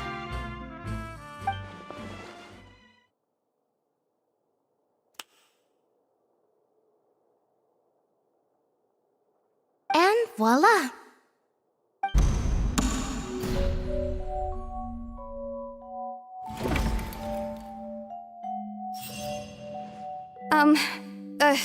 Sorry for the interruption. Wait, isn't that Halsey? So the whole thing about people dissolving wasn't true after all? To be clear, I'm only here because this person told me that if I testified, the merit of doing so would lessen my sentence. I was hiding outside this room listening to the proceedings because I was afraid that I would be the one put on trial. I was just feeling happy that no one had noticed me, and then before I knew it, she caught me. That'll teach you to underestimate us three. Where should I begin? I'm sorry. I'm the one who killed Cowl. I admit it. What? Why?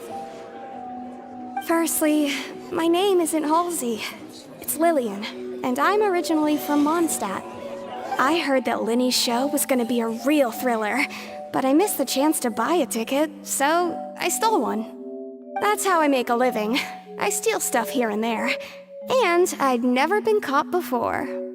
But I was noticed at the harbor a few days ago, and I barely got away. Linny was the one who caught me in the act. Hey, no wonder you look familiar. So you were the thief! Liddy even mentioned that you were pretty skilled. Well, and I thought that would have been the end of it, but then the number selector chose me. He even mentioned the Fortress of Meripede. That's a prison, isn't it? So you can imagine how shocked I was. I thought he was onto me for sure. So I played along with the show while looking for an opening to flee, but then I got water poured on me for no reason, and then someone jumped into the tunnel to nab me. I wasn't going to take that lying down, so I knocked him out and stuffed him into the box.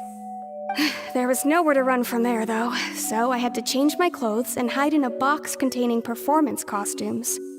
I slipped out after the first guard arrived at the scene and continued hiding inside the opera house. Can a person even hide in there?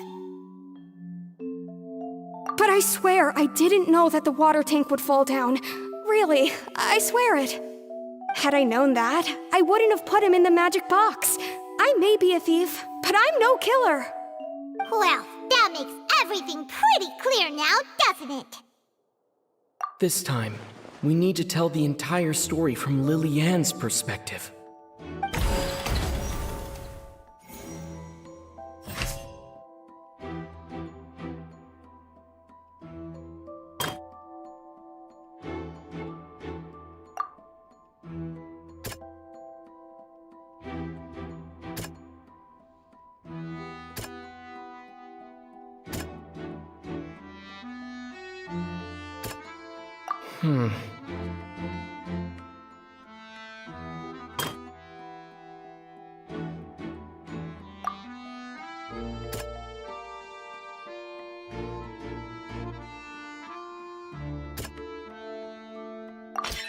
The flower vase was not broken to cover anything up, but was smashed during the struggle between Lillian and Cowell.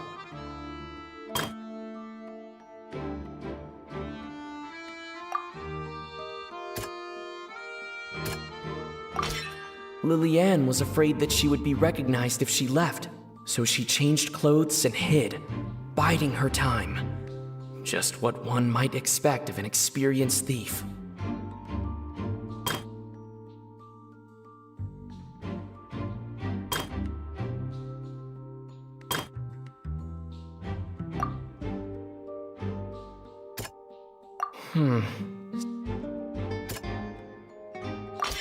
The strange sound wasn't from a fight. It was Lillian's attempt to break out when she was frightened. And it's Ace Detective Paimon time!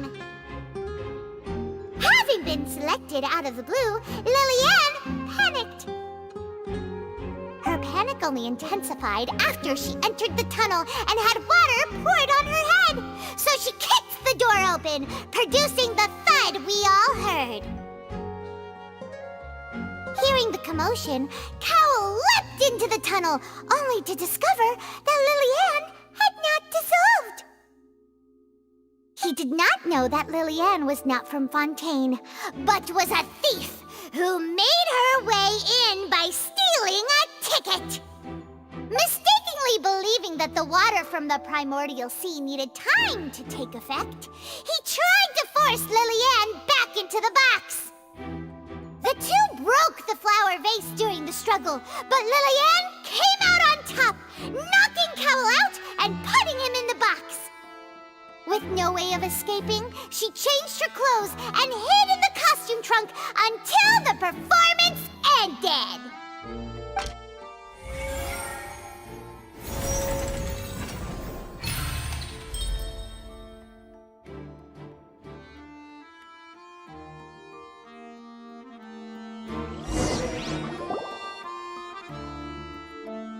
She knew that she would have to go through guard inspection if she tried to leave afterward.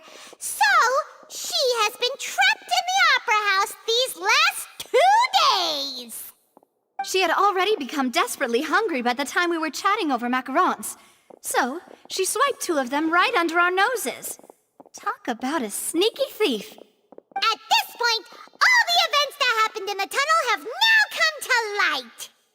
Ah, so that's the whole story. Bravo! Bravo! Now then, Lady Farina, do you wish to speak against the defense's statements? Please answer the question, Lady Farina. Also, if I may add, the trial has not yet ended. As such, I request that the prosecution not leave the room before the proceedings have concluded. What, are you reading my mind now? No, I have no further arguments. I admit defeat. But really, could you at least have left me with some dignity? Wow, look at that! She's like a deflated balloon now. If there are no objections, then as the Chief Justice of Fontaine, I shall once again repeat the full sequence of events. The actual perpetrator of the serial disappearances, Cowell, selected his next victim from the audience reservation list. With some modifications to the selector, he could ensure that the pre-selected young woman would be chosen. To cover up any evidence while committing the deed, Cowell thought of allowing the water tank to fall, which would conceal the water left behind after the young woman was dissolved. He also tampered with the rope suspending the water tank, using the fireworks at the end of the performance to cause the tank to drop and hide the watermarks. He poured the water from the primordial sea into a balloon during the preparation of the magic box and stuck it to the box's lid. Finally, he passed the prepared hook on a rope through the gap in the magic box's door when bringing the young woman to said box. When the magic trick officially began, the box containing the woman was lowered into the tunnel, tightening the hook rope and bursting the balloon containing the water. If all had gone to plan, the young woman would be dissolved at this time. However, Lillian was not from Fontaine, and thus fled the box with a loud noise. Realizing that there was trouble, Cowell entered the tunnel and met Lillian.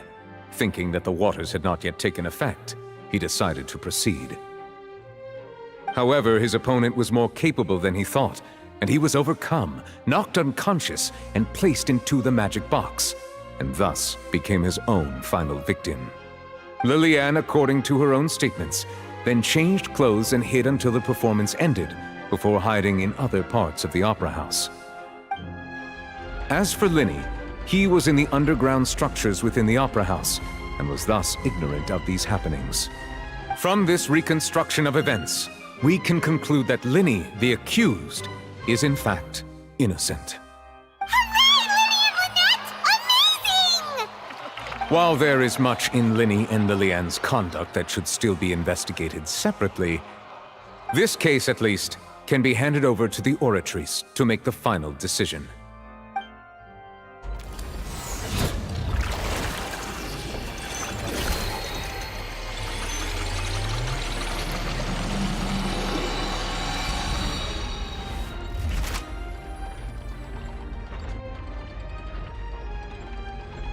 As such, Linny and Lynette are officially declared not guilty.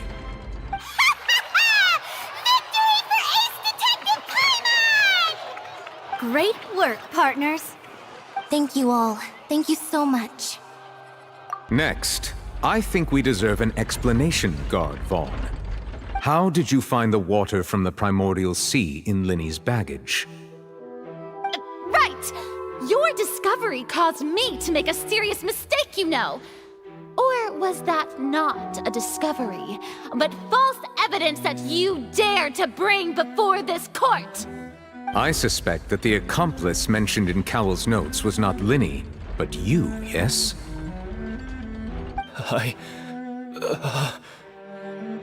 I'm sure you know what you must do to lessen your sentence. Speak quickly! Unless you want to earn yourself a one-way ticket to Coupon Town. I was just following orders. We were supposed to place blame for the serial disappearances onto Linny, and thus cause suspicion to fall on the Fatui. The higher-ups said this was the best opportunity to do so. And now that your plan has fallen through, and the secrets of the water have been revealed, you have become a liability to said higher-ups, yes? Therefore, you would be wise to tell everything you know, and seek the protection of the guards. Yes, I'll tell you everything I know. Our boss discovered that the water can cause people to dissolve. It can also be made into a potion, which when extremely diluted, can cause people to experience unforgettable exhilaration. We've been in this business for a while now, and have made decent mora off it. The disappearances were also the boss's idea. I mean, this is the boss we're talking about.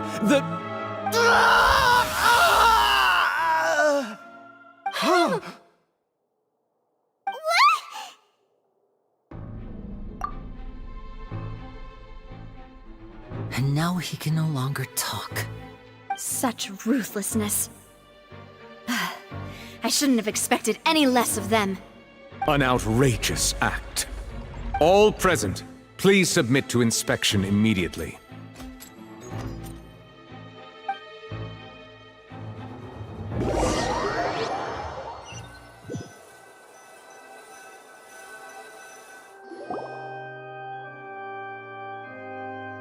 So, we're just going back now? That's true, but... Traveler, Paimon! Please wait. Linny... I know you may not want to speak to me right now. Maybe you don't even want to look at me. But still, let me thank you again for defending me to the end. Even after you learned that I'm a member of the Fatui. I guess. But regardless, I'd like the opportunity to set things straight. I didn't approach you with any ulterior motives or ill intent. I've spoken to you as myself, just plain Linny this entire time. As for why I'm a Fatus, it's because the goals of the House of the Hearth align with those of an orphan like me. That's all. That was how Father, who you might know as the Knave, approached recruiting us back then too. The Knave? The one who controls the House of the Hearth? She's your father? That's right. And since we're here, I was wondering, would you mind hearing a story? It's about my past. Back when our parents first died, Lynette and I were left wandering the streets. To survive, I took to surreptitiously observing an older street performer who did magic. It took me several days to figure out how he pulled off his amazing tricks.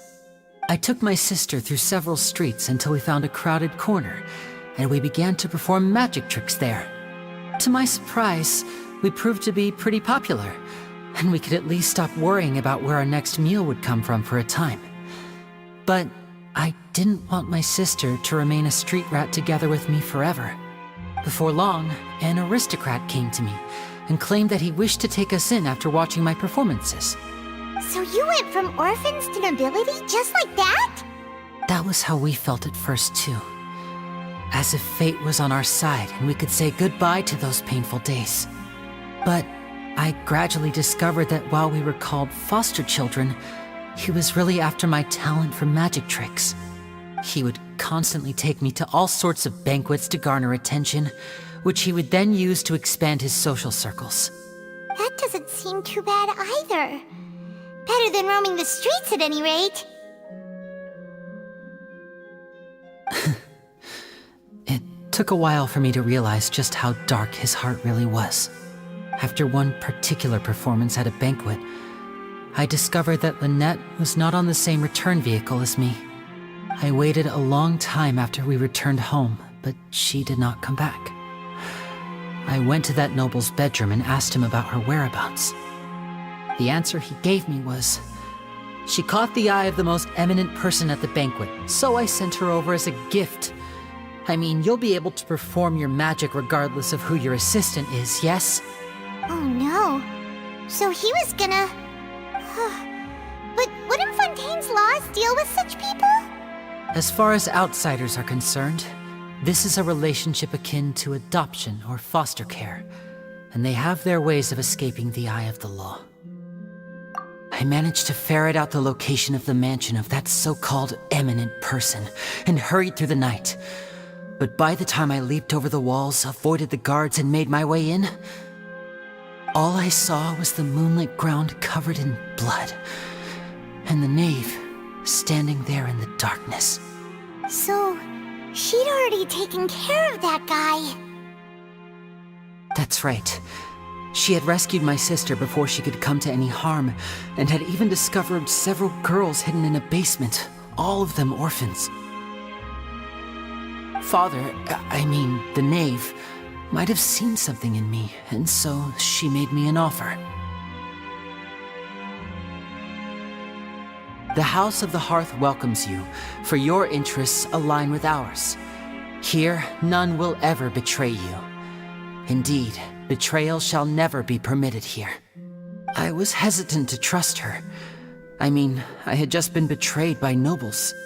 But she was also quick to destroy the noble who had taken us in at first, giving us back our freedom. Oh, so that's how the two of you joined the House of the Hearth. She has her own plans.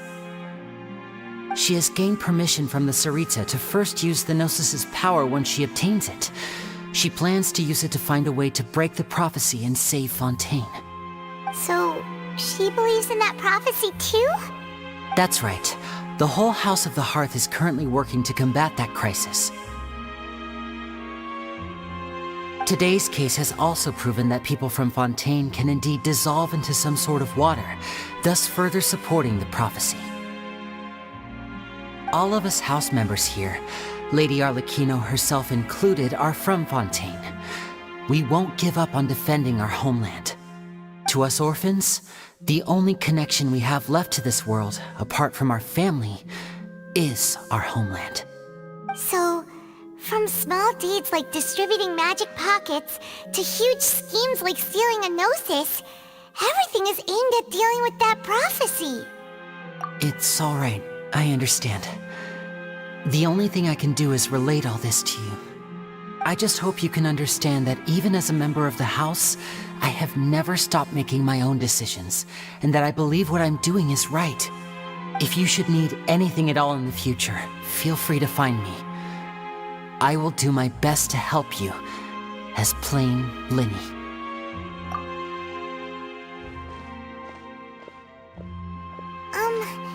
Bye, Lynnie!